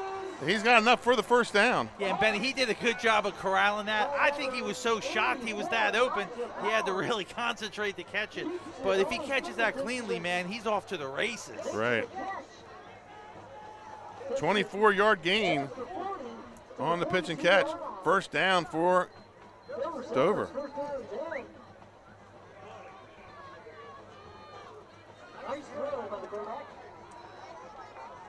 See if they can get the ball to Parker. He split out here. He put him in motion. It's going to be Kilby and Central. 4 guys on the tackle. Gain of 1 for Kilby. Yeah, that's number 8, Custis, on the tackle again. He's been so active tonight. He's having a really good game, Benny. Thank you. St. Mark's leads Concord 14-0. Patton over Christiana 28-0. And Salesianum ahead of Middletown 3-0. Field goal by Collins. Smyrna up 22-6. Yeah, Custis has really stepped up into a role tonight. He's taken it to a whole nother level. 2nd and 9 for the Senators at their own 43-yard line. And Cosme fakes the handoff to Kilby, and no gain on the play for Cosme. 4 Sussex Central Golden Knights in the backfield on that play. Somebody either missed an assignment or they were thinking over pursue and maybe draw. 3rd and 9 for the Senators. I really thought they were giving that to the motion guy. It's funny, Central's really made Dover almost one-dimensional here by taking away some of the stuff that they did. You know, when you're one-dimensional, no one. Under 2 minutes to play here So good. in the first half. Cosme in the shotgun, 2-by-2 on the edges. Kilby to his right, takes a snap, looks left, rolls left, throws down the sideline to Parker, and it's incomplete, but that is going to be a pass interference and probably a good call there, Scott. I thought that was really an incredible play by the Dover quarterback. He was under pressure. He got outside the pocket, and he was patient. He let Parker get open, and I think on that second move, Sussex Central had no really choice but to foul him. And you know, sometimes your coaches tell you that don't let him go That's for right. 6. Don't give him 6. Don't give him 6. So really, that double move, and I don't even really think. Long was on the on the play. But on that double move, I honestly think that was the right call. Right. Parker's so explosive. And the ball also underthrown a bit. So yeah. I mean, so pass interference on the Knights. 1st and 10 from just outside their 40.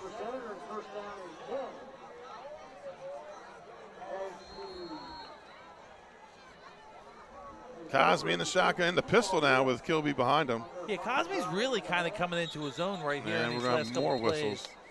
As I say that, of course, penalty. Right. But I feel like he's been more comfortable now in this drive. They, you know, they're forcing him to be the one-dimensional, and now he's trying to open it up more, get the ball out of his hand, get it down the field, get vertical.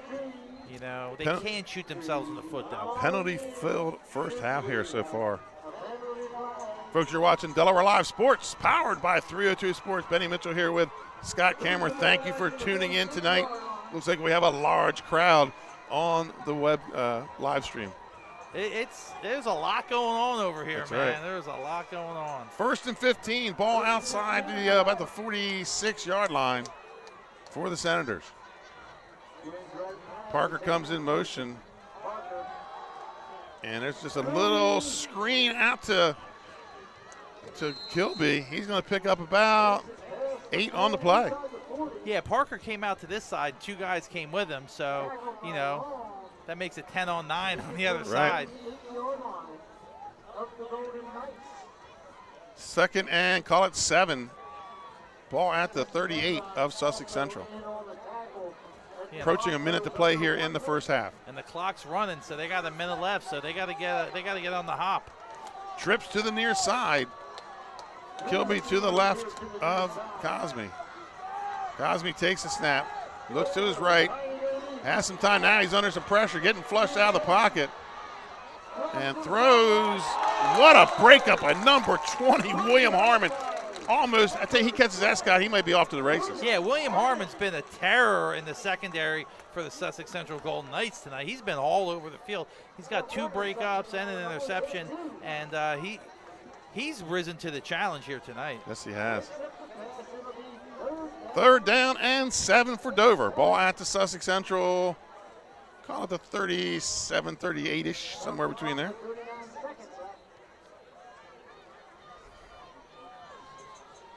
Yeah, the Sussex Central tag. We talked about the speed of Dover's secondary. Sussex Central must have heard us and said, hey, look at this. I've been real impressed with the team speed of Sussex Central here tonight. I mean, they're flying to the ball. Sometimes when you're well prepared, it helps you be fast. Oh, under pressure. Blitz by Long. And he's going to get the sack all the way back to the 45-yard line. Perfectly timed sack. The Sussex Central defensive coordinator dialed up corner blitz right at the right time. 23 yards loss on the play. That's when you go to the whiteboard and figure out what you need to do. Get some pressure. I think Coach Chip Knapp's just going to take this into halftime and say, what do we got to do to fix this? I mean, Sussex Central had really 3 drives that chewed up almost the whole first half. So, folks, at the end of the first half, the Sussex Central Golden Knights 7, the Dover Senators 0. We'll be back. This is going to be a long halftime, so we'll be back with some halftime stats late in the halftime. It's homecoming here at Sussex Central High School.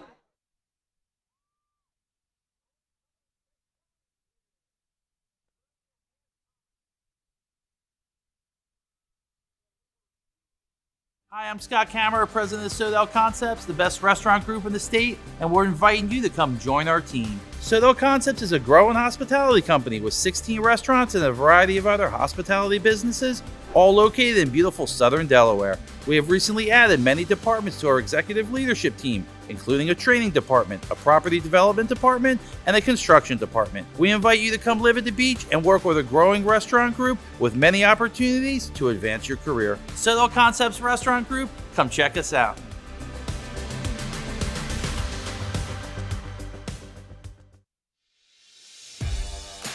High school athletics is not what it used to be.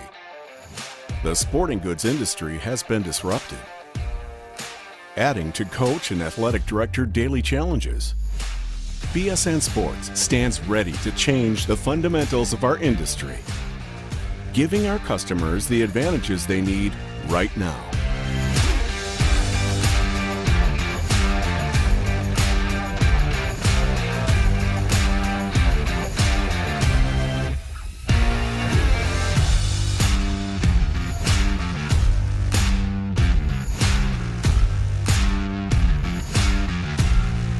Your dedicated local sales pro is supported with nationwide team service, including sport and category experts.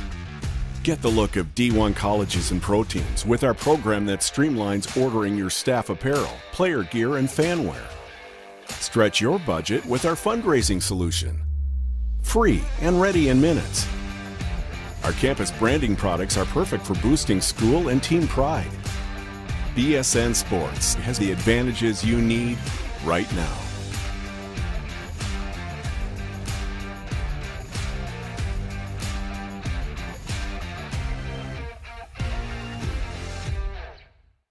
Melissa Ellis is part of 4 Acre Realty Company. She is licensed in both Delaware and Pennsylvania. Melissa knows that being personable and patient is a key to her success as a realtor. Helping both buyers and sellers understand current market values and conditions puts them in the best position when making an offer or pricing a home for sale. That kind of high-level professional communication and her skill at being a team player put Melissa's clients at ease, knowing she has their best interests at heart. Melissa is also an athlete herself, playing multiple sports so she understands what teamwork means. She is still involved in sports, whether it's sponsoring, coaching, or being team mom for her own 2 daughters' teams. What sets her apart is how grateful Melissa is for the trust of her clients. She never takes that trust for granted. She affords all people respect and honesty and works hard to be the support system clients need and deserve. Melissa Ellis, strong connections, strong service.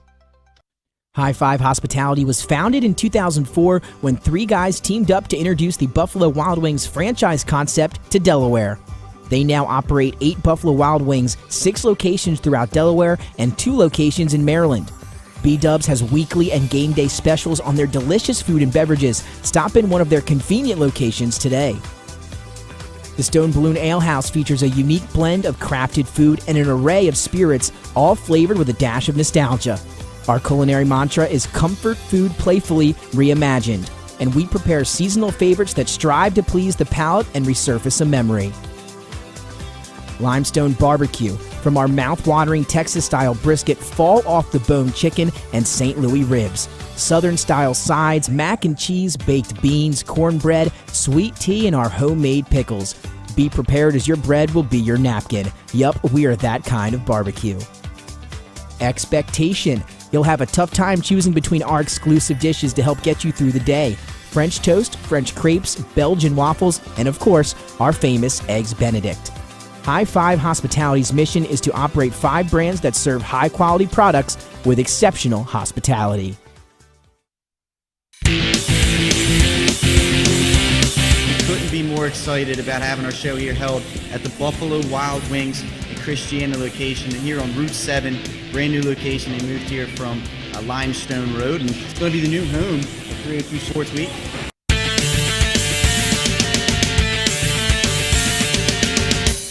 I'm going to recap some local, college, and professional stuff. It's time for everybody's favorite part of the day, top 5 plays. Here we go. Stanley, your number 1 play from AI, 76-yard punt return. We got ourselves the quality cam here on the sideline. It's awesome to watch from this angle, to be honest with you. And watch, whoa, going up. He went to 412. He left the first there at 4-4. I mean, those ups right there. You can't make this stuff up. We all know that choosing the right company for home preservation can be challenging. Your home is your castle, and only the best and most trusted will work, right? Of course. So why is Ace Handyman Services different and the right choice? We take great pride in our easy, no-hassle scheduling and communication process. You call, we answer, and we listen. Or take advantage of online booking 24/7. Once we understand your home needs, we schedule a craftsman to arrive at a convenient time for you. You then receive a pre-call the night before from your craftsman. On my way text notification so you know when to expect your craftsman to arrive. Regular updates on the progress of your job. Even follow-up prior to any warranty expiration dates. Easy, convenient, no surprises, ever. Our commitment is to treat your home, your family, your time, and your privacy with respect. Rest assured, you are always our top priority. Our multi-skilled craftsmen will complete the work on your home in a workmanlike manner. If we don't, we'll come back to make it right. It's what we do and have been since 1998. Simply put, we're different. Ace Handyman Services, bringing helpful to your home.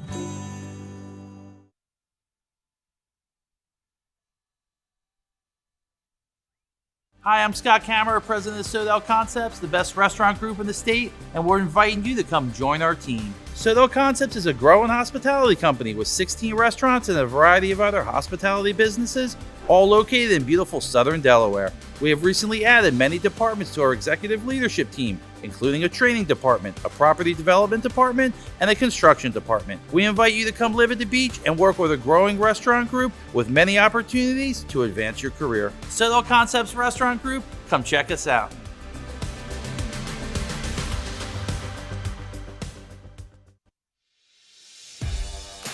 High school athletics is not what it used to be. The sporting goods industry has been disrupted, adding to coach and athletic director daily challenges. BSN Sports stands ready to change the fundamentals of our industry, giving our customers the advantages they need right now.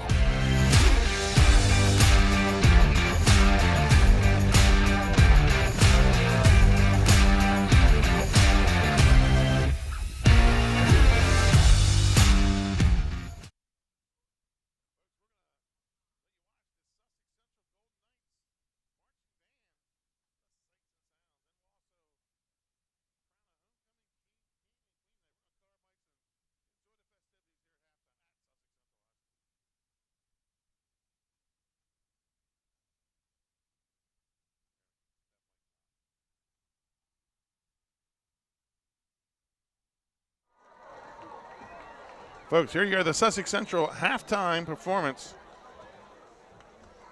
as they're about to crown the homecoming king and queen.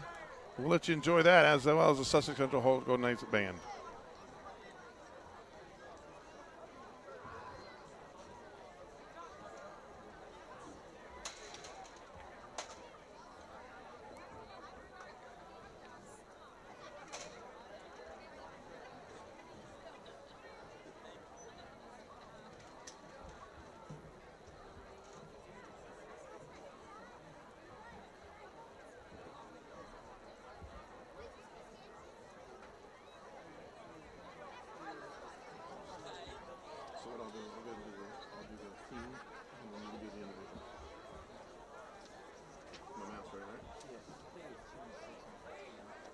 I didn't do first round. I don't have them on here anyways. Yep.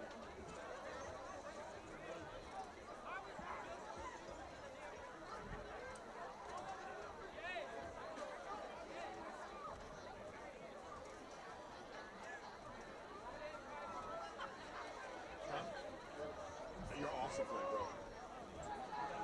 You were awesome. I was getting ready to turn around and tell you, man. No, you're awesome.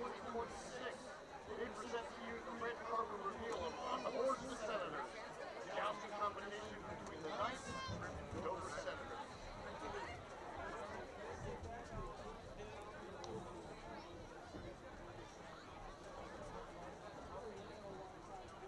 Your second float, all over Dover, is presented by the class of 2025. Well, strolling amongst the stars of Hollywood, a loose movie reel switches the Senator under the red carpet. Like to capture the top award for the evening. All over Dover. At the 5-minute mark, we'll come back with the stats.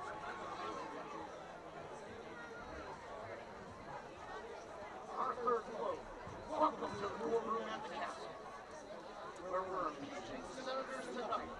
Give it up for the junior class of 2024, their homecoming float, the SC Jury.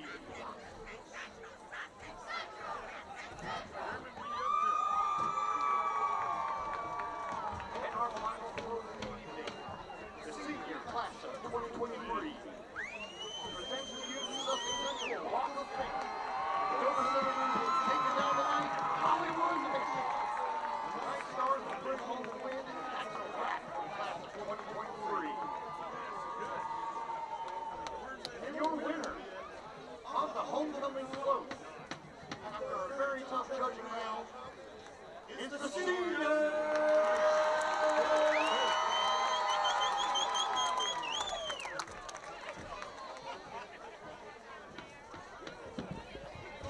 Now we would like to introduce to you our 2022 homecoming court. Our freshman lady is Madison Wilkins. Madison is the daughter of Michelle Hudson and Stephen Wilkins. Madison is being escorted by her father, Stephen. Madison is a member of the volleyball team and enjoys going to the beach. Our freshman Lawrence is one of Davis. He is the son of Charmaine and John Sr. John is being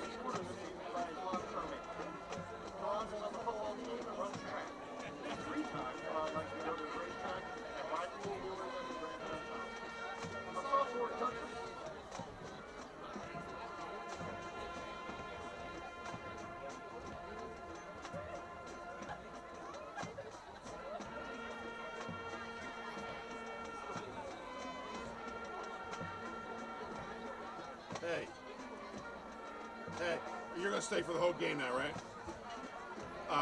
I'm going to text you 2 numbers of players. If you'll just get a picture of them on your phone and text them to me.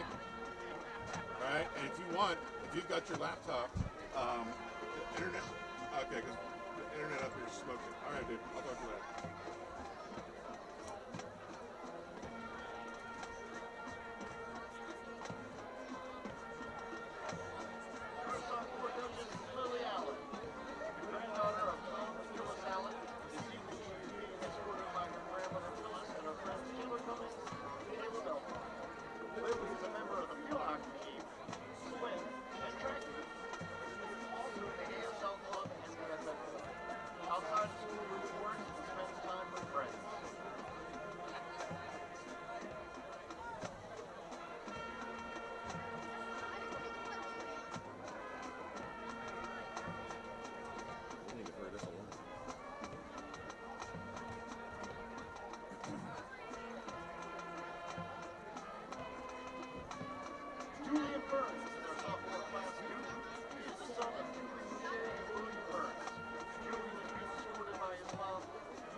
And welcome back to the halftime show, the Sodel Concepts halftime show.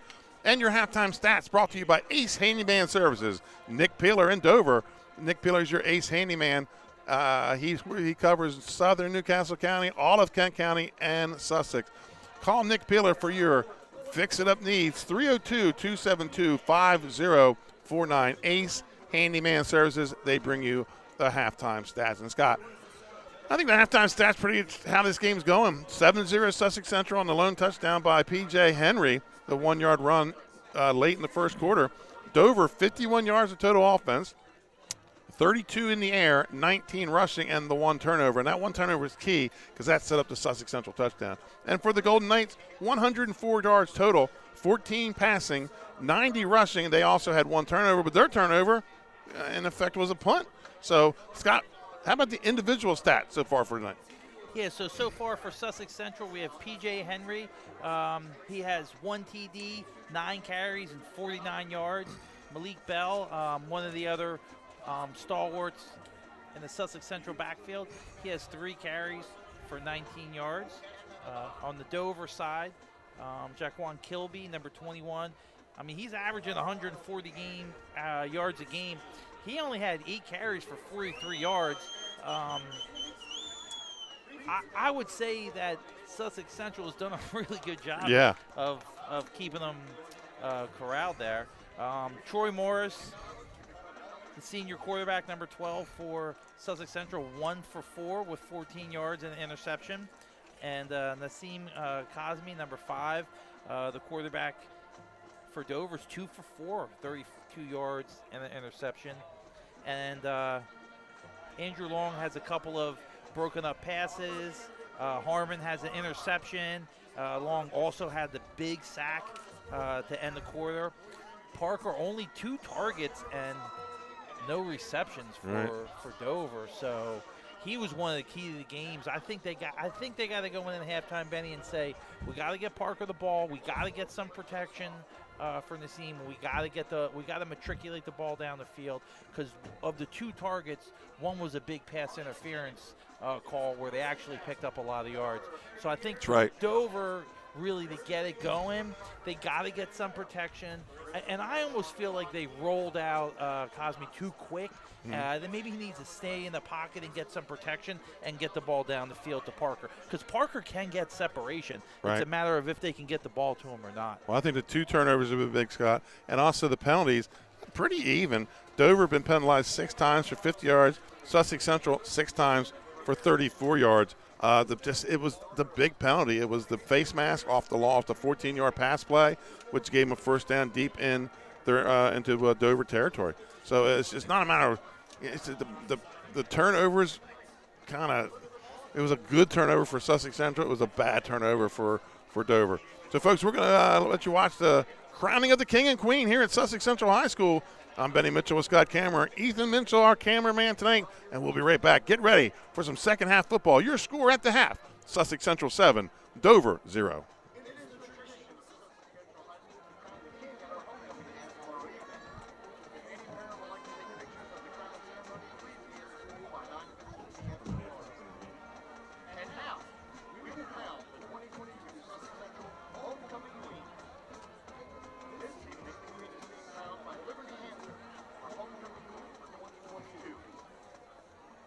Can we get a drum roll, please?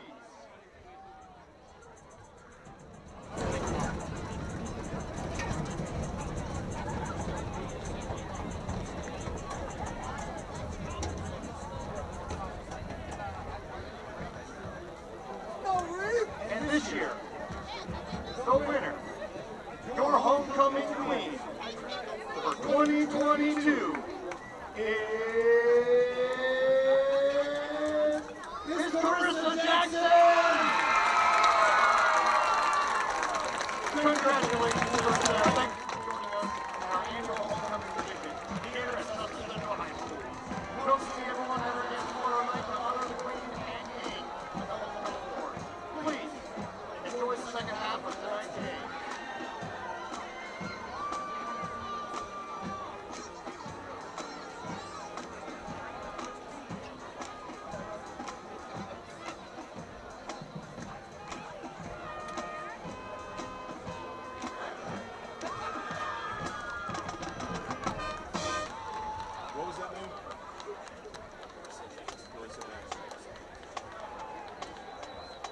Ladies and gentlemen, I couldn't hear if you heard it from the public address announcer, but your homecoming queen is Carissa Jackson. So congratulations, Carissa Jackson, homecoming queen here at Sussex Central High School. Folks, get ready for some second half football right now. Sussex Central Golden Knights 7, Dover Senators 0. We're getting ready for kickoff.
So both teams back on the field here.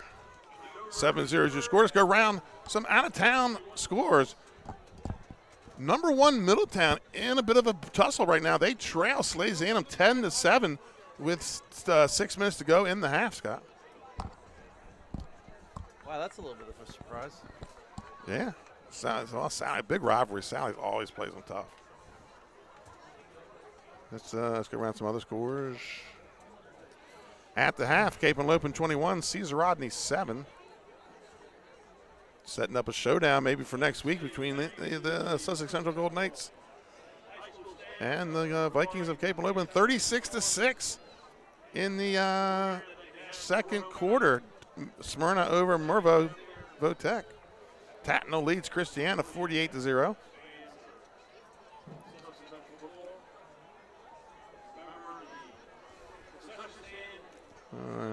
St. Elizabeth leads Dickinson 21-0. Just first quarter. A lot of scoring in that game. That's right. And that's all the scores we have. A lot of Saturday games tomorrow. Delmar plays, I believe, tomorrow. Lake Forest hosting Red Lion tomorrow. Is the Lewis home office man tonight, or what It is not. The Lewis home office has a really bad cold. Okay. And had to go to the doctor today.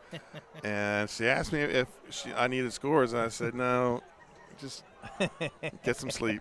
You know, we'll manage. I'll tune up Twitter. There you go.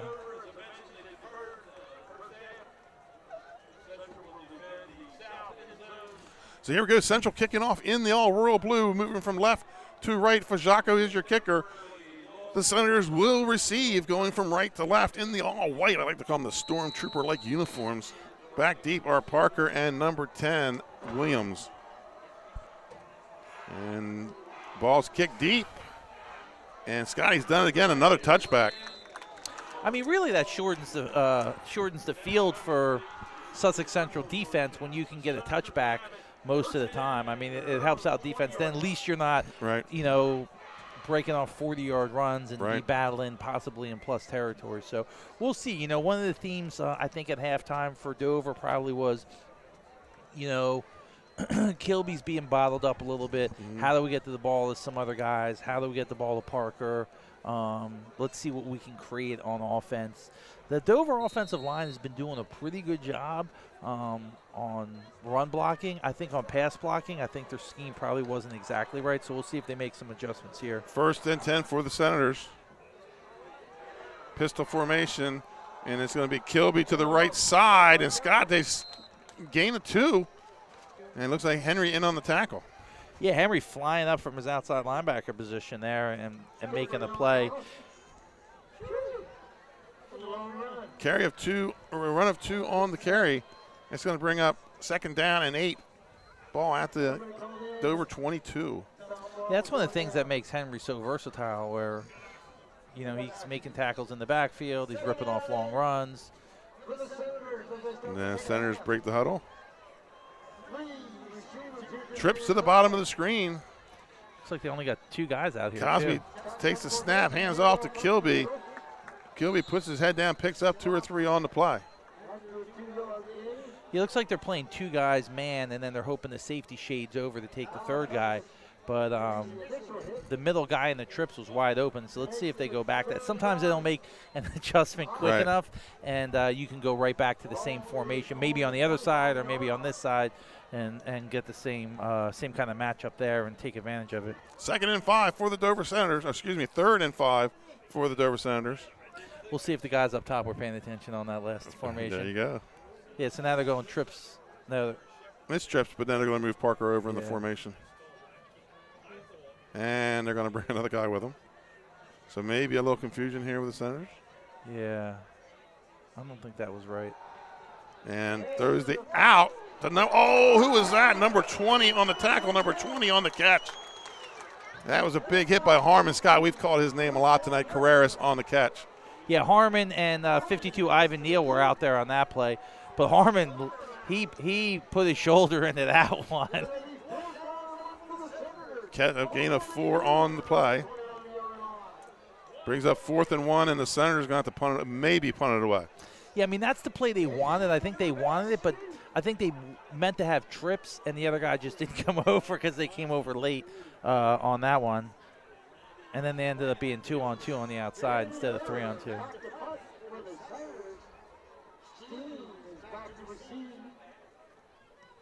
And kicks a nice spiral. Steen's going to fair catch it at about his own, call it his 39-yard line, 41-yard line.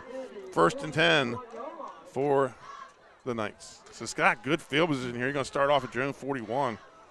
So how important was that big kick by Fajako. Yeah, and that's a big part of field possession right now. And also Steen, I wouldn't call it a shoestring catch, but it was right around his shins. So he made a fair catch and caught it and gave him really good field position here at the 41. So, you know, they're a play or two away from being in plus territory again. 1st and 10 for the Golden Knights. Henry comes in motion up the middle. Ball's on the ground. Dover says they have it, and they do. 1st down, Dover on the turnover. That's a big, big play. Right, absolutely. I think that one of the guys pulled out maybe, and there was a little bit of a miscommunication there. Loss of 2 on the play, and worse yet, the fumble and the turnover. So we'll see if Dover can capitalize on this, Benny. They're in a good position. As not great as the first half went for them, I think, you know, things are kind of breaking their way here. And people make their own luck. You know, teams make their own luck. So we'll see if they could do what they need to do here to get back in the game. Pistol formation, hand off to Kilby, and he's going to pick up about, call it 4 on the play. 2nd down. Yeah, that's number 3, Gabe Cannon on the tackle. 2nd and 6.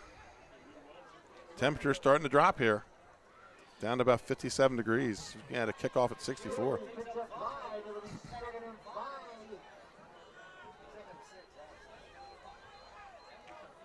And tight formation here for the Senators. Yeah, we're going to call that a bunch formation. Right, well, they like to call it the earthquake up in Smyrna. Yeah, and Parker took the direct snap. Yes, he did. Picks up 1 on the play. And who was that brought him down? That was P.J. Henry. P.J. Henry. That was number 1 tackle and number 1 from behind. And, you know, they're definitely trying to draw stuff up to get Parker the ball because they put him out in trips at one time, then they split him back on the other side. Now the direct snap to him. But Central's just stifling everything. Pickup of 1 on the play. 3rd and 4.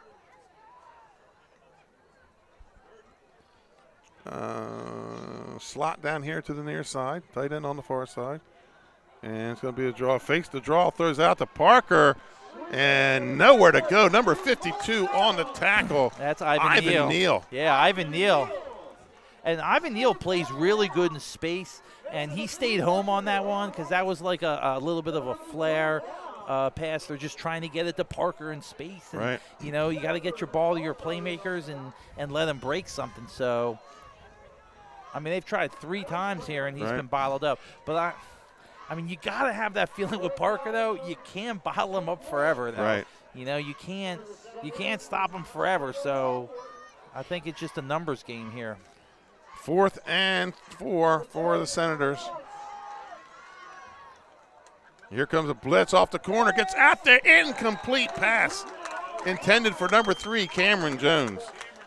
Yeah, and a little bit high for Cameron Jones and a little bit hot to handle.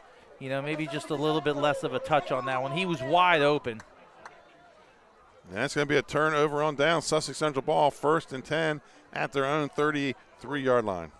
I mean, you really wanted to see Dover put something together there. I mean, what Dover doesn't want to happen now is a long, sustained drive by Sussex Central. We've seen Sussex Central grind out some people in this manner throughout the season.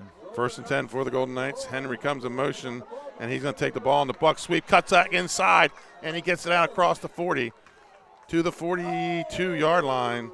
Gain of 8 on the play. 2nd down. Yeah, picking up 8 yards on 1st down. I mean, if you're drawing up the play, that's how you're going to draw it up every time. Undefeated Caravel, 1-4 Woodbridge. Scott, it's only 14-0 Caravel at the half, so Marvin Dooley maybe cleaning some things up, getting some things together, and up against the number 4 ranked team in the state. And we saw them earlier in the year. He's a really experienced coach.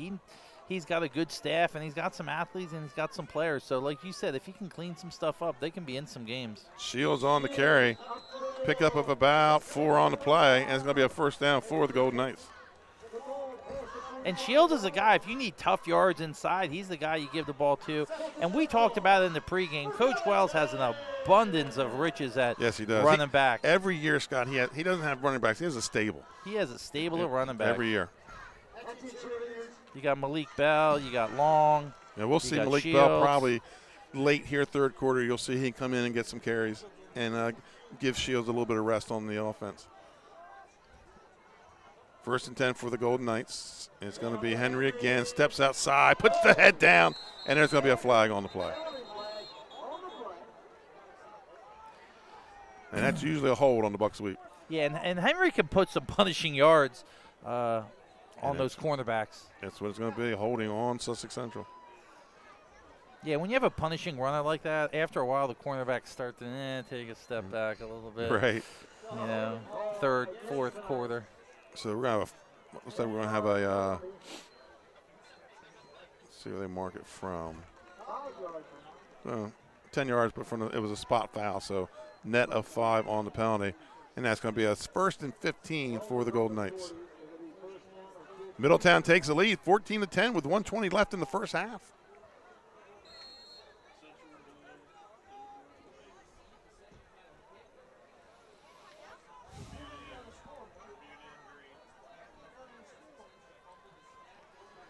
Yeah, 1st and 15, 6:22 left. You know, even Scott, if Central ends up having to punt it away here, not bad coming off that fumble. Oh, here we come, the reverse. And Long cuts it in, cuts it back to the outside, and takes it close to a first down. That's about Pickup 12. of about 12 or 13 on the play. So give him a pickup of 13 on the play. I mean, how nice is it to have a guy like Long in your backfield to be able to give the ball to as a 2nd, 3rd option sometimes. 2nd and 2 for the Golden Knights.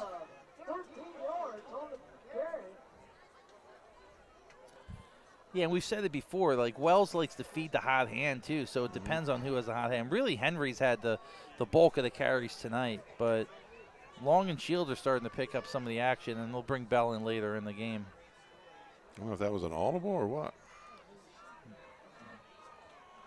And it's going to be Shields. He's going to get one. He's not going to get the first down now. No, that's going to make it 3rd and 1, right? Scott, I think he flipped the play on that. He better hope he didn't and not get the first down. Right. He may have. He may have. May have saw something there in the alignment and got a yard, but not 2 that they need. It's nice when you call an audible and you get the first down. I know a lot of times in the wing tee, traditionally here with they'll give the quarterback the ability to flip the play. So it's going to be the same play. It's just going to go to the opposite side. So you might call a dive. You're just going to switch the number on it. Yeah, based on where the defensive line line up. Yeah. Tight formation, 3rd and 1. Morris on the quarterback sneak. He got it. Yes, he did. First down for the Golden Knights, Morris. He's got a really nice touch with that with the center. They're in sync on that one. That's the 3rd or 4th time we've seen him do that, where he needs a yard or 2, and he gets behind the center, and they just kind of feel their way through it. First down, Golden Knights plus territory at the 44-yard line of the Senators. Sussex Central with the 7-0 lead here. And Scott, we talked about it earlier, we've watched them hold a one-score lead before. Yeah, that's 75 Colin Tucker, the center. And that's going to be Long again. Steps in, steps out. He's down the sideline. One guy to beat. Cuts it back to the middle. Back to the outside. Takes it down inside the 5. Yeah, that's 31. Tamir Darden Jefferson on the tackle. Saved a touchdown. About a 40-yard carry for Long, Scott.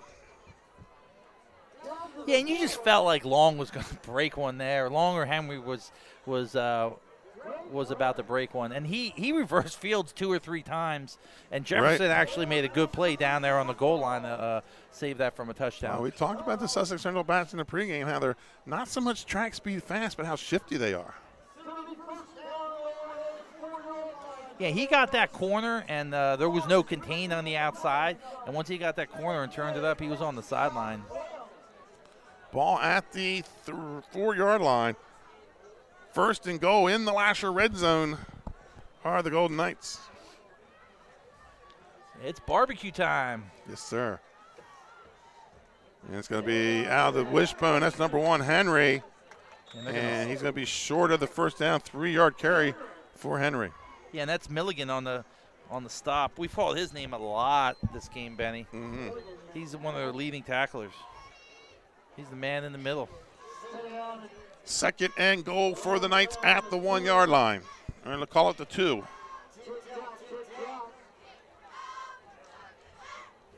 You can hear in the background public announce dresser. Tommy Marwell having a good time here. He is awesome, man. With his Henry's in. 2-yard touchdown run for the Golden Knights. And they go up 13-0. And they're happy in Georgetown. Yes, they are. I'm probably going to lose my gold card after picking them to lose this morning. But it's not over yet. It's not over yet. But they're looking good. They're doing all the things right. Well, Scott, long drives. 3 minutes and 15 seconds left here in the third quarter. I really thought Dover was going to get something going there.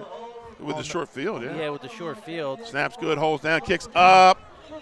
And Fajako good again, Scott, 2 for 2. We're going to take a commercial timeout. The Sussex Central Golden Knights 14, the Dover Senators 0. We'll be right back with more third quarter action. Hi, I'm Scott Kammerer, president of Sodel Concepts, the best restaurant group in the state, and we're inviting you to come join our team. Sodel Concepts is a growing hospitality company with 16 restaurants and a variety of other hospitality businesses, all located in beautiful southern Delaware.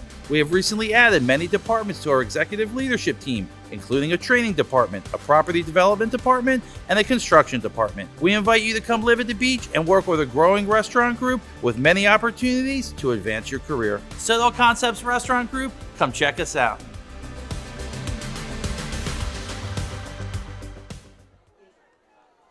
.3:15 to play here in the third quarter. Sussex Central with another score by P.J. Henry. They go up 14-0, and Fajako in to kick it away. Temperatures are dropping down, 57 degrees here at a 64-degree kickoff. Yeah, and Henry's starting to take over this game a little bit. Henry and Long, they're starting to put in their work and take over the control of this game. That's not a good sign for Dover. Dover had some opportunities there on their last 2 drives that really couldn't convert, and Sussex Central made them pay for it. Fajako with another deep kick. And they're going to say he did not go in the end zone. Oh, big hit by number. Let's get the number off of that. I think he stepped in the end zone, but they didn't call it. I thought so too, yeah. It looked like number 11 on the hit, Cody Layfield. But we have flag on the play over here by the Sussex Central sideline.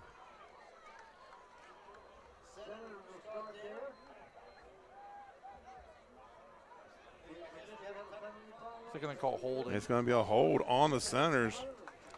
Yeah, usually when you're playing and they point at you and say hold, that's not a good sign. Right. I've had a few of those myself. Smyrna 36-6 at the half over Mergenthaler Votech out of Baltimore. Salesianum jumps back in the lead, 17-10 at the half over number 1 ranked Middletown. Not quite time for the upset alert yet. The cowbells are ringing right now. That's right. They better get them ringing. So that's going to take the ball to it looks like he's standing at the 9. 1st and 10, Dover at their own 9-yard line. Motion comes, and we're going to get whistles on the play. Oh, just going from bad words. That's going to be a half the distance.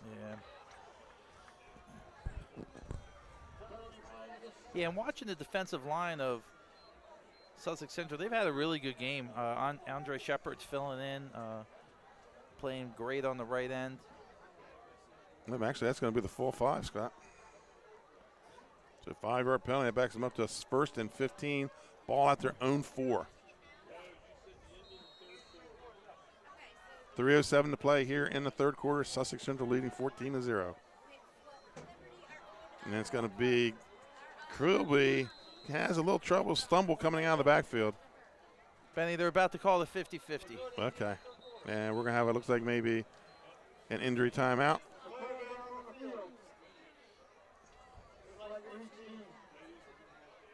I'm donating it back if I win. All righty.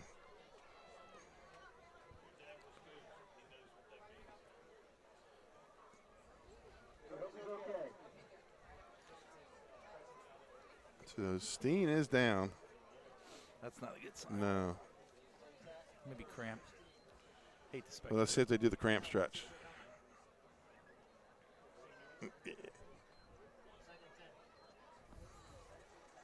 Yeah, that's not a guy you want to lose with the season he's having.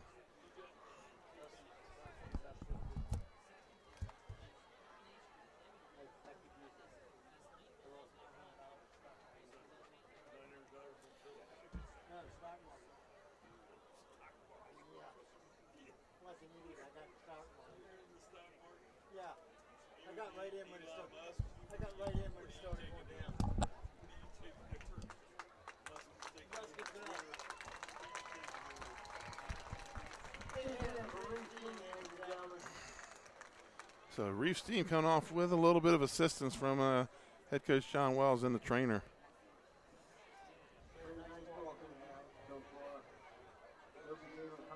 Yeah, Dover's almost getting down to with 2:55 left in the third, down by 2 scores with the way they've been moving the ball. They need to put something together here.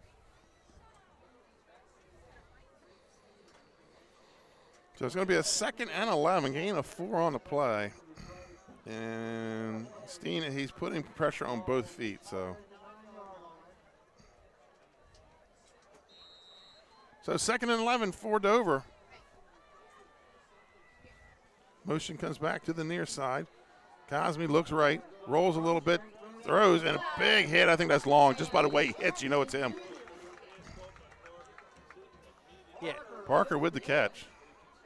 And he closed the ground on that. There was a lot of wide open space. Looked like they had Parker with the ball with space out on the wing, but he closed the gap in a hurry, Benny. Gain of about, and you can just tell, you don't even need to see the number. When he hits, you know it's him.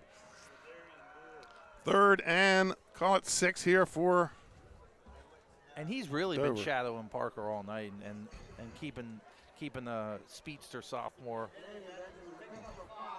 Approaching 2 minutes to play here in the 3rd quarter.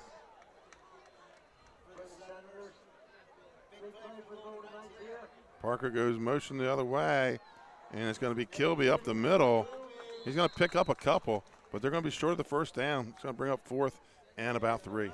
Yeah, and that's number 42, Jaden Dorsey, on the stop for the Sussex Central Golden Knights. Correction, make that 17-14 Salesianum at the half. That's an exciting game, too. Right. We got a good one here. Yes, we do. Sounds like they got a good one going on. Are they up in Middletown? Yes, they are. I believe Nick Alexandrini on the call up there. Glenn Frazier and Nick Halliday on the call in Barra with Caraval. All-star lineups out there. There we go. For 302 Sports. 3 games tonight and another one tomorrow. Takes the snap. Kick is away. It's an end over end. It's going to bounce at about the 43-yard line and take a little Dover bounce and going to be dead at the 48 of Dover. So Sussex Central's Short going to field. take over again with short Right. field. And this could be a serious problem for Dover if Sussex Central looking to put the dagger into Dover with 1:10 left in the third with a short field and already up 2 scores. Tracy Johnson from Woodbridge gets in the end zone, and Woodbridge cuts the Caraval lead 14-8. Caraval undefeated on the season. Here come the Golden Knights, 1st and 10 from the Dover 48-yard line. Minute 10 to play here in the 3rd quarter. And it's going to be motion with Henry. Henry takes this handoff, and he's going to get it inside the 44. He's going to 45. He's going to pick up about 5 yards on the play. Yeah, Milligan made the initial hit, but Henry kind of wiggled through there and picked up another 2 yards after that. That kid never stops moving his feet. So under a minute to play here in the 3rd quarter. 2nd and 5 for the Golden Knights, marching in Dover territory. And Dover desperately needs a stop here. Scott, 2nd and 5. including myself, I don't think anybody that picks games picked the Knights to win this. It was all Dover. That's why they play him, my friend. That's right. And let's see, Canis flips the formation. And it's going to be up the middle. And I don't know if that's Shields or Bell. It's going to be short of the first down. Yeah, that's going to be Malik Bell with 4 on the play.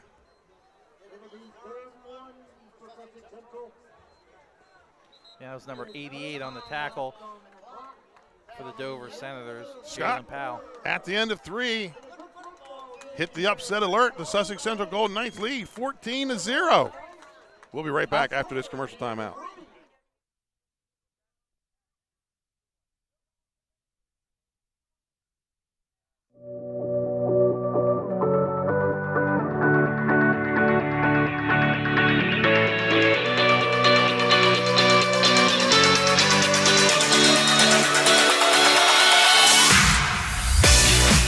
I'm Chef Hari Cameron. At Grandpa Mac, pasta's our thing. We serve quality food fast that's not fast food. We make everything in-house and serve something for everyone. We're open 7 days a week for lunch and dinner. Follow the noodle to Grandpa Mac. And welcome back to Sussex Central High School. 14-0 lead, the number 4 ranked Sussex Central Golden Knights on top of the number 3 ranked Dover Senators.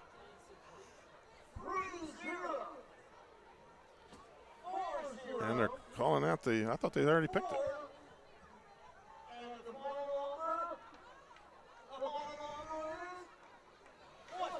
So here we go, third and, it was 3rd and 1 before this quarter. Now it's 3rd and 2. That happens sometimes. Right. You lose a yard in a change of the quarter. And it's going to be a hand off the Bell. It doesn't matter. He's going to push ahead about 4 yards. Yeah. He looks like he got that. And they're going to give him 3 on the play. First down for the Golden Knights. And Scott, I think we're going to see a lot of Malik Bell here in this fourth quarter. I think Malik Bell might be the closer in this game. Right. They might use him to finish the whole thing off. And if that's the case, this is a masterfully called game. Right. First and 10 for the Golden Knights. Ball at the Dover 37. Scott, it's starting to get cold. Yeah, it is. We put our jackets on. Yes, we did. When the commentators put their jackets on, you know it's cold. It's getting serious. It's football weather, though. It's almost November. And motion speed sweep to Long. Dover does stretch it out, but Long's able to get the corner. Gets down inside the 20. He goes out of bounds at the 13-yard line. Man, Long just runs hard, and he just picks up yards.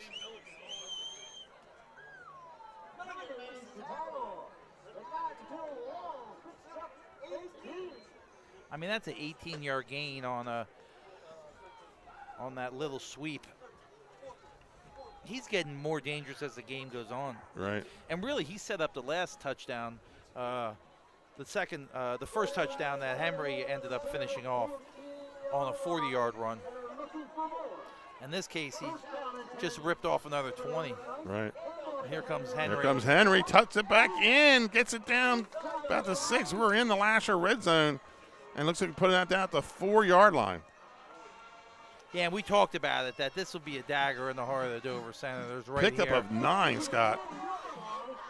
Yeah, when you start ripping off 20 and 9, 10-yard gains into the red zone, it's only a matter of time until you punch it in. I think they're going to call for a measurement here.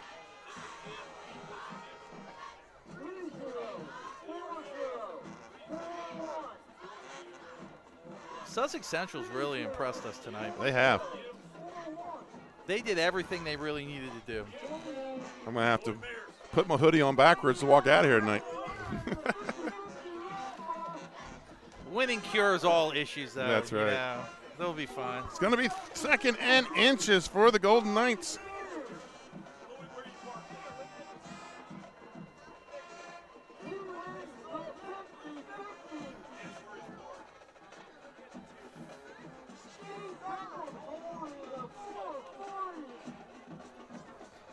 So ball on the 4-yard line, 2nd and 1 for the Knights. Yeah, and the Dover band's trying to psych up the Dover defense. Malik Bell in the game, Long in the backfield with Bell. Number 4, Cole, split out to the other side. That's going to be Long coming off the left side, hit by number 9, Grady, and he's going to be short of the touchdown. But they do get another first down. Yeah, that was Christopher Grady on the stop, and I thought Long was getting in. It was close down there on the goal line. Shields checks in along with Cannon. 1st and goal on the 1.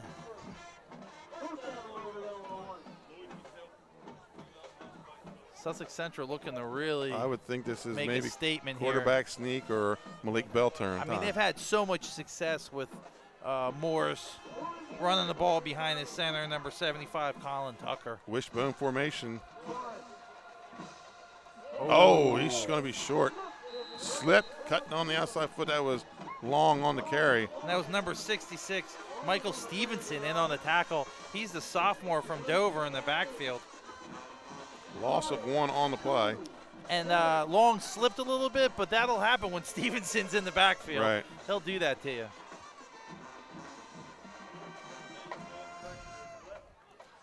Loss of 1 on the play. 2nd and goal from the 2.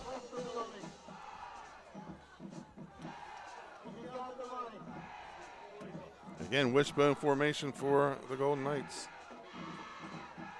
And Dover's going to jump off sides. Yeah, it looks like Dover jumped on that one on the hard count. So that's going to put the ball at the 1. We might see the sneak now.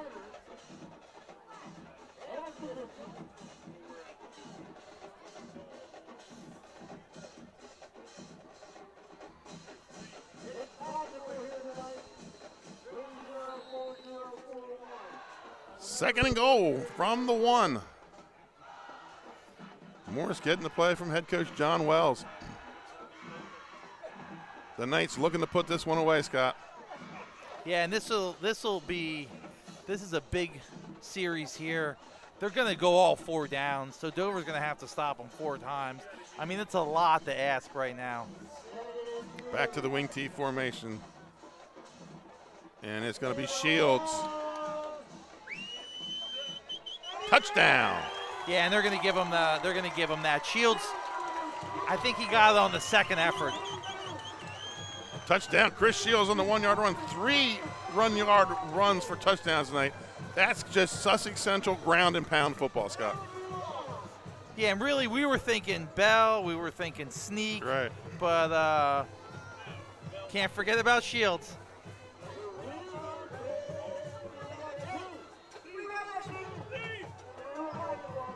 And on the kick is Fajaco. Good snap, holds down, kicks up, and he's 3 for 3 tonight. Folks, with 8:53 to play here in the 4th quarter, your score, the Sussex Central Golden Knights 21, Dover 0. We'll be right back after this commercial timeout. With exceptional hospitality. High Five Hospitality, founded in 2004 when 3 guys teamed up to introduce the Buffalo Wild Wings franchise to Delaware.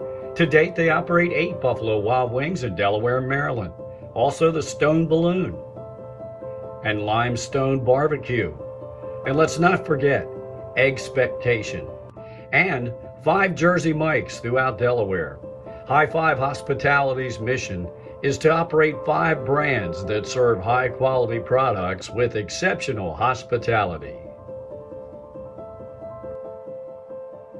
High Five. And Fajaco on the kick, Scott, see if he can get another one out of the end zone.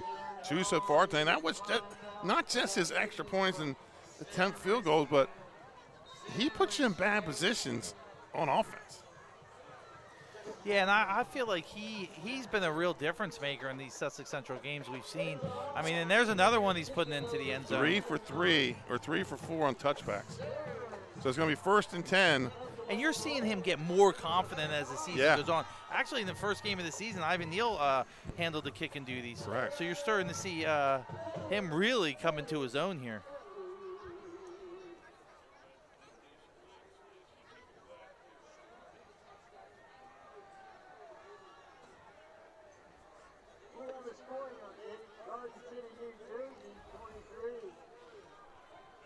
First and 10 for Dover at their 20.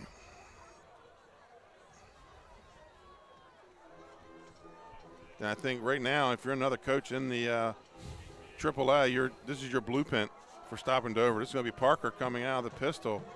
And doing a good job of following blockers. He's going to go out of bounds close to the first down. Really close to the first down. But you know, the thing about Hold's going to bring it back. Yeah. The thing about having a blueprint for stopping them, you still got to have the players, though. That's right. But I think this is the way you do it. You muck it up on the offense. You isolate and take Parker out of the game, and, you know, you let Kilby try and beat you up front.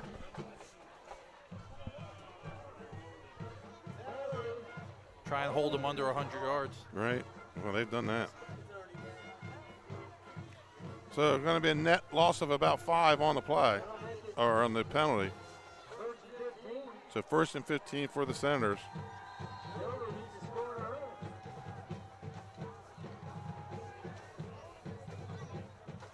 Motion comes with Parker. Cosme brings the snap down, hand off to Kilby, maybe a couple on the play.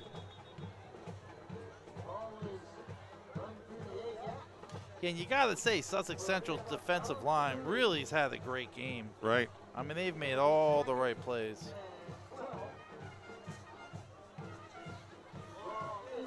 I mean, we've called number 8, Kyle Custis' number a lot this game, and he's really stepped up and had a good game. Andre Shepard's had a good game. Number 45, we talked about him quite a bit. 2nd down and 12. 13 for the Senators. Sussex Central band getting into it. They are, and the cheerleaders. Back to pass Cosme, and looks like he was looking to throw a screen, but Central sniffed it out again. Yeah, Shepard in there, right in the quarterback's face. Two-handed push on him. Back up. He's younger than you. Back up. He's younger than you. Back up. Trying. Go down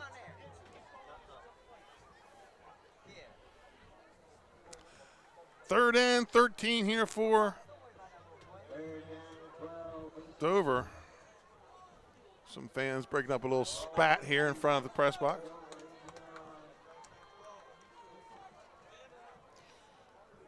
And the Senators break the huddle. 7:58 to play here.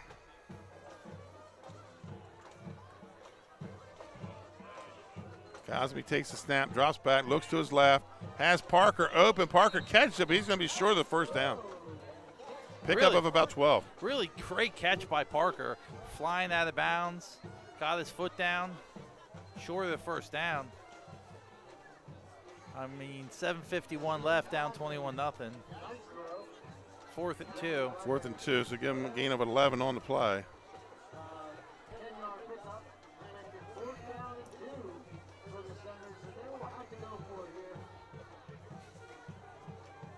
Yeah, it's 4th and 2. Yeah. Huge play here for the Dover Senators. They're in the earthquake formation. 21 Kilby with the ball. And he's got some running room down the left side, cuts it back in. Who did that? Who brought that down? That was number 22, Long. 13 was in on the play, too. That's Jace Peden.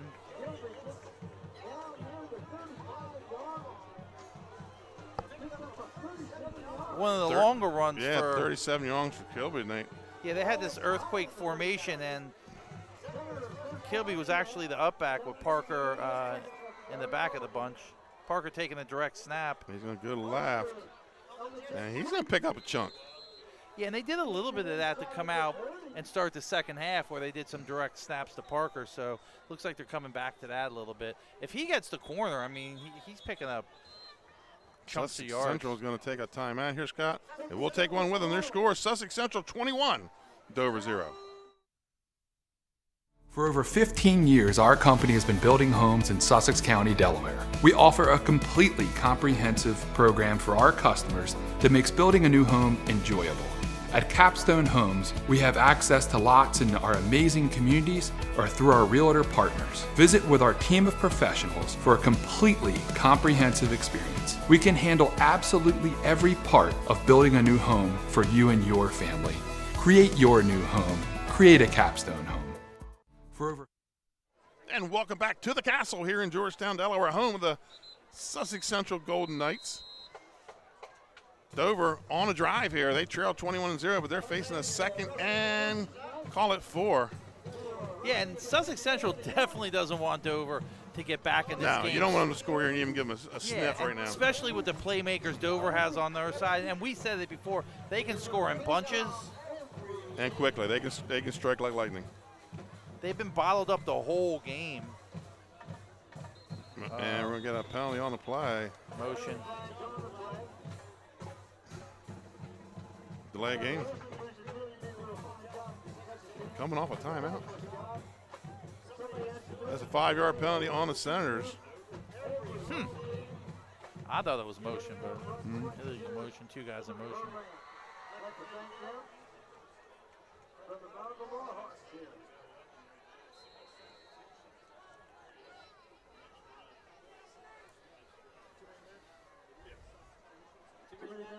Okay, so it was too many men on the field.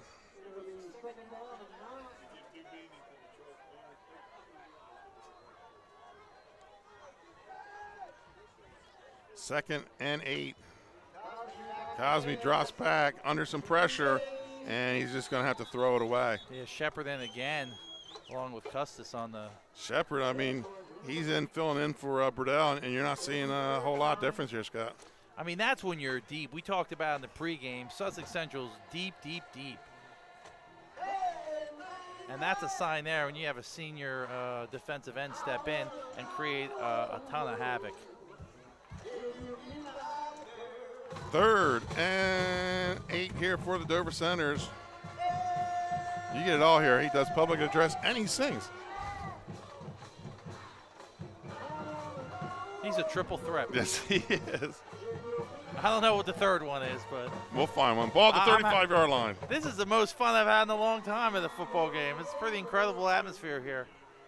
Homecoming in Georgetown. The bands have been great.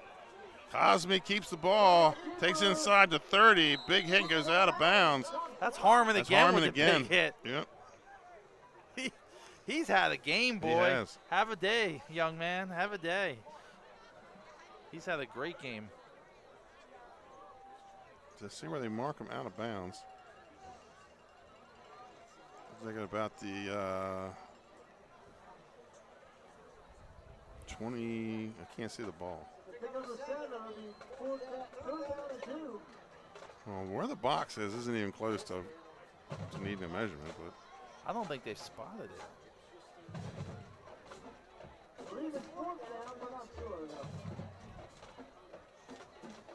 Man, it looks like a pickup of about 8 on the play.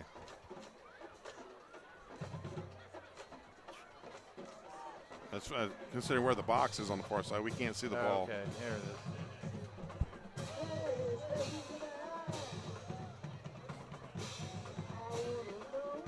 Caravan now leads Woodbridge 21-8.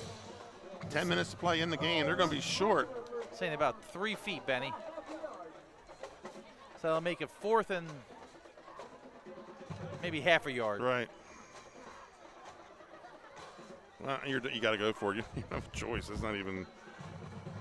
I mean, the last time they were in this situation, Kilby broke off a long run, so everyone gets bunched up in almost like a goal line situation, and Kilby bounced it to the outside and ripped off a big yardage gain.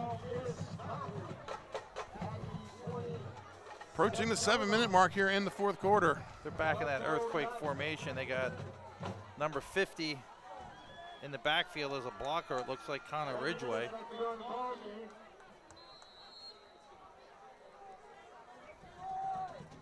Fourth and 1 for Dover. It's going to be Kilby. And he's going to be short, Scott. Yeah, that's 22 long. And Shields. Yeah, 23. I thought for a second. They're going to measure. Nope, Sussex Central Football. I honestly thought for a second it was an option play. I did too. Where they were going to maybe pitch it, and he was waiting to see what Shepard did on the outside, but then Shields came flying up and made the stop. And he really took away the decision for him. So here we are with 6:55 left in the game. Sussex Central up 21-0. And they're going to look to grind this out. This looks like Malik Bell time maybe here. Right. A heavy dose. We'll see which way. He's got choices, though. Right. 6:50 to play in the game. And Bell is the lone back in the backfield. And it's going to be long, cutting on the inside foot, slips and falls. He slipped right on that hash mark. Be a loss on the play, loss of about 4. Got to cut on the outside foot, young man. Plant the foot and turn. 2nd and 14.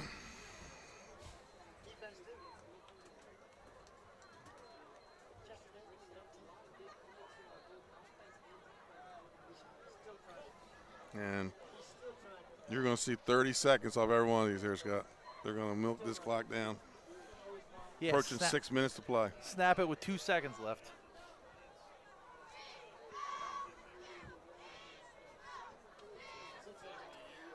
Really a great game played by Sussex Central. I agree. They did everything they needed to do. There's Going to Bell. be a pitch to Bell. He turns it up, puts the head down, gets out to about the 35-yard line.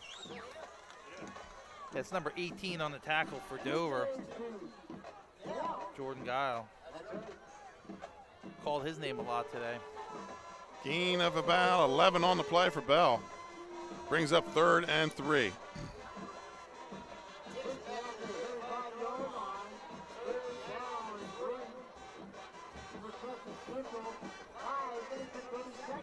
I mean, you got to think Central is on a roll now. Right. I mean, 2 really well-played games. Right, coming off that loss, and we're going to see them again next week. So you can watch it from LA. You can get YouTube over there. Yeah, Tuscany. Yeah, it'll be in the middle of the night probably for you, but Bell again, and he's going to be close to the first down. Yeah, 51, Milligan on the stop. Yeah, Milligan. On the Milligan tackle actually again. knocked him back, and that doesn't happen very often. Yeah, that's saying something. Milligan's got really great form. Whoever taught him how to tackle did a good job. 4th and 1 here for the Golden Knights. Looks like they're going to go for it. Under 5 minutes to play here in the game. Upset alert here in Georgetown. Number 4 Sussex Central with a 21-0 lead over number 3 Dover. Everybody in the state picked Dover to win. Waiting for the count. There's the count from the back judge. Turns, hands it off to Malik Bell. And Malik Bell spins, picks up 2, first down. That's number 14 on the stop. Brian Hartwell for Dover. He's a junior. First down, Sussex Central.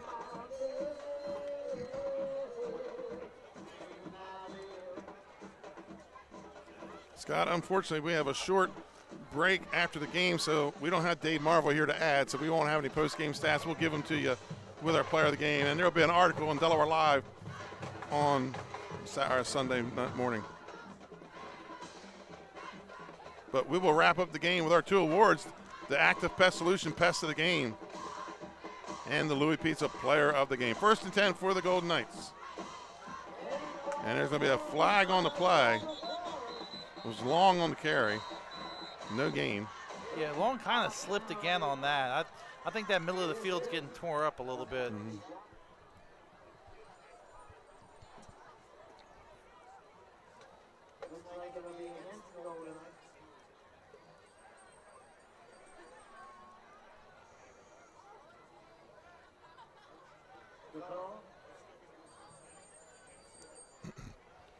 A long discussion here on this. Illegal procedures against the Knights. Only their 2nd penalty here in the half, Scott. 6 penalties in the first half. And the 3, Smyrna leads Mergenthaler 42-6. Any update in the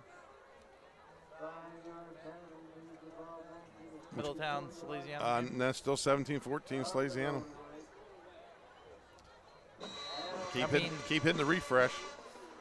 That game and this game are the 2 big games. Yeah, absolutely. In the state, especially in. That's the top 4. Number 1 versus number 5, and number 3 versus number 4. So yeah, Could be a lot of shakeups.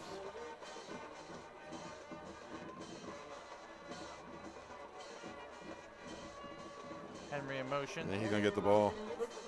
Cuts it back in, keeps the feet moving, cuts back to the left, gets it out to the 40.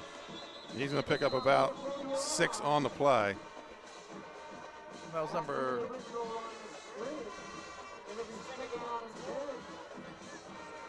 77 on the stop.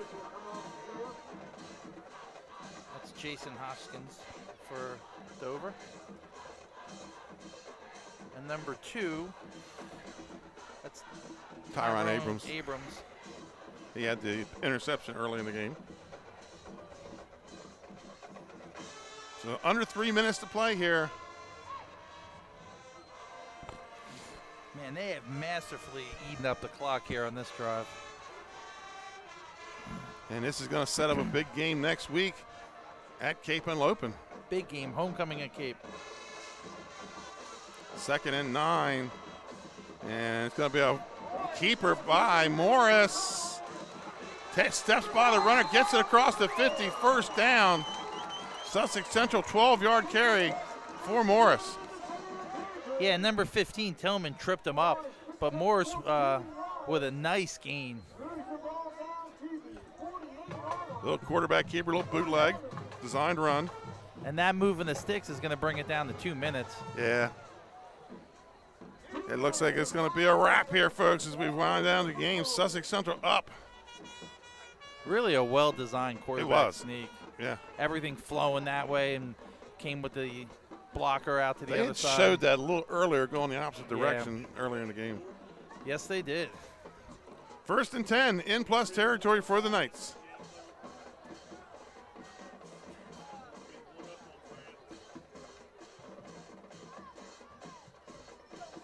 Malik Bell, he's wrapped up at the line by number 66, Michael Stevenson. There's another name we called. Scott, that big young man is only a 10th grader. Yeah, and he's had a really good game. He's played well on the line of scrimmage tonight.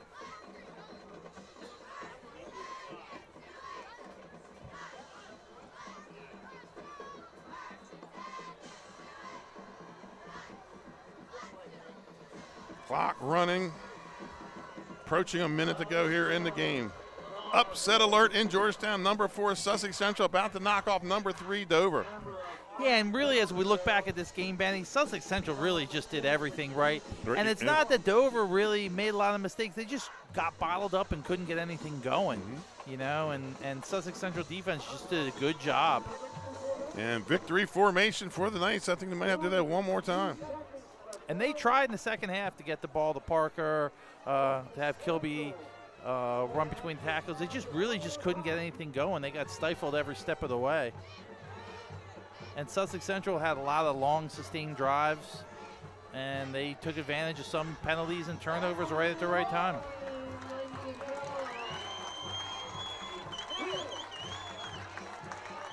Really just a all-round good game for Sussex Central. Great atmosphere, 2 great bands. Cheerleaders did an excellent job at homecoming. I mean, this is about as good as Friday Night Lights is going to get. We'll let the clock line down, and that's the football game. Your final score, the number 4 ranked Sussex Central Golden Knights upset the number 3 ranked Dover Senators 21-0, folks. We'll be right back after this commercial timeout.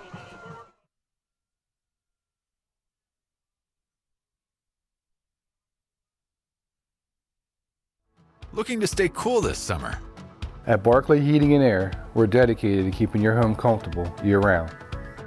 Family owned and operated, we provide trusted residential heating and cooling services to customers across Central Delaware. Our experienced technicians offer reliable maintenance and repairs on all major brand HVAC systems. From air conditioners and ductless systems to heat pumps and furnaces, we also sell and install top quality units. No matter your needs, we're committed to getting the job done right with honest and timely service you can count on. Invested in our community, we're proud to help families in more ways than one, sponsoring and donating to many local programs and organizations throughout the area for dependable HVAC services. Give us a shout or a bark at Barclay Heating and Air.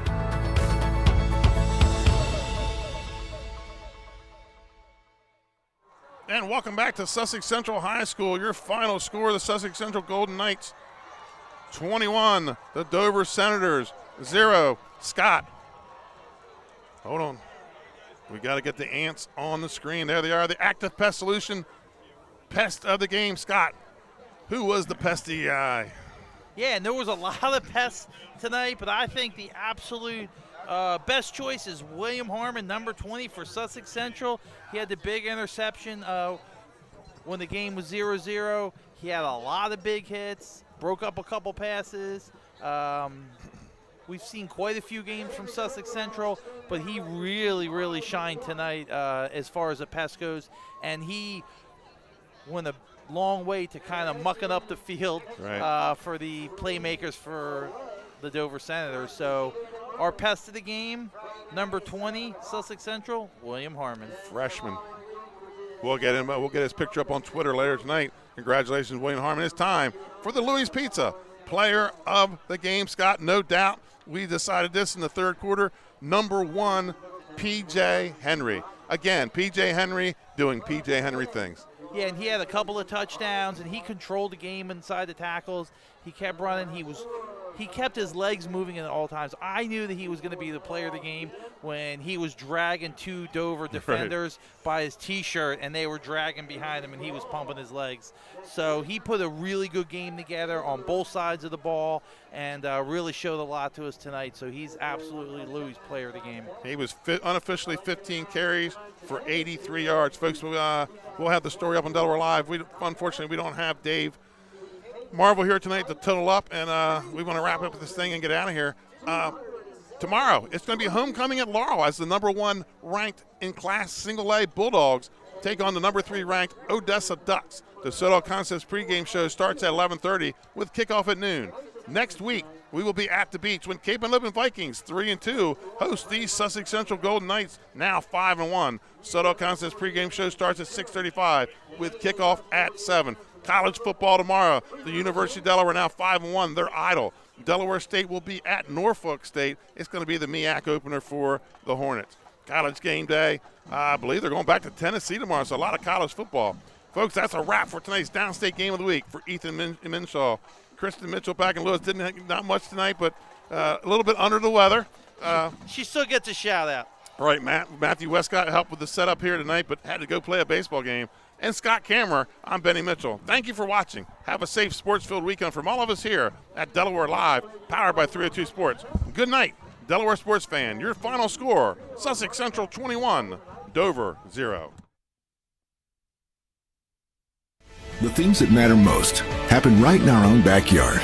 Our neighbors, our schools, the places we go, and the people we know. And now there's one news outlet where our story is told. Delaware Live. Locally owned, community-based news. Free to every reader, because Delaware's future belongs to all of us. Quality journalism we can trust to help us take on the day. Delaware Live. Our state, our news, our home. The things that matter most happen right in our own backyard. Our neighbors, our schools,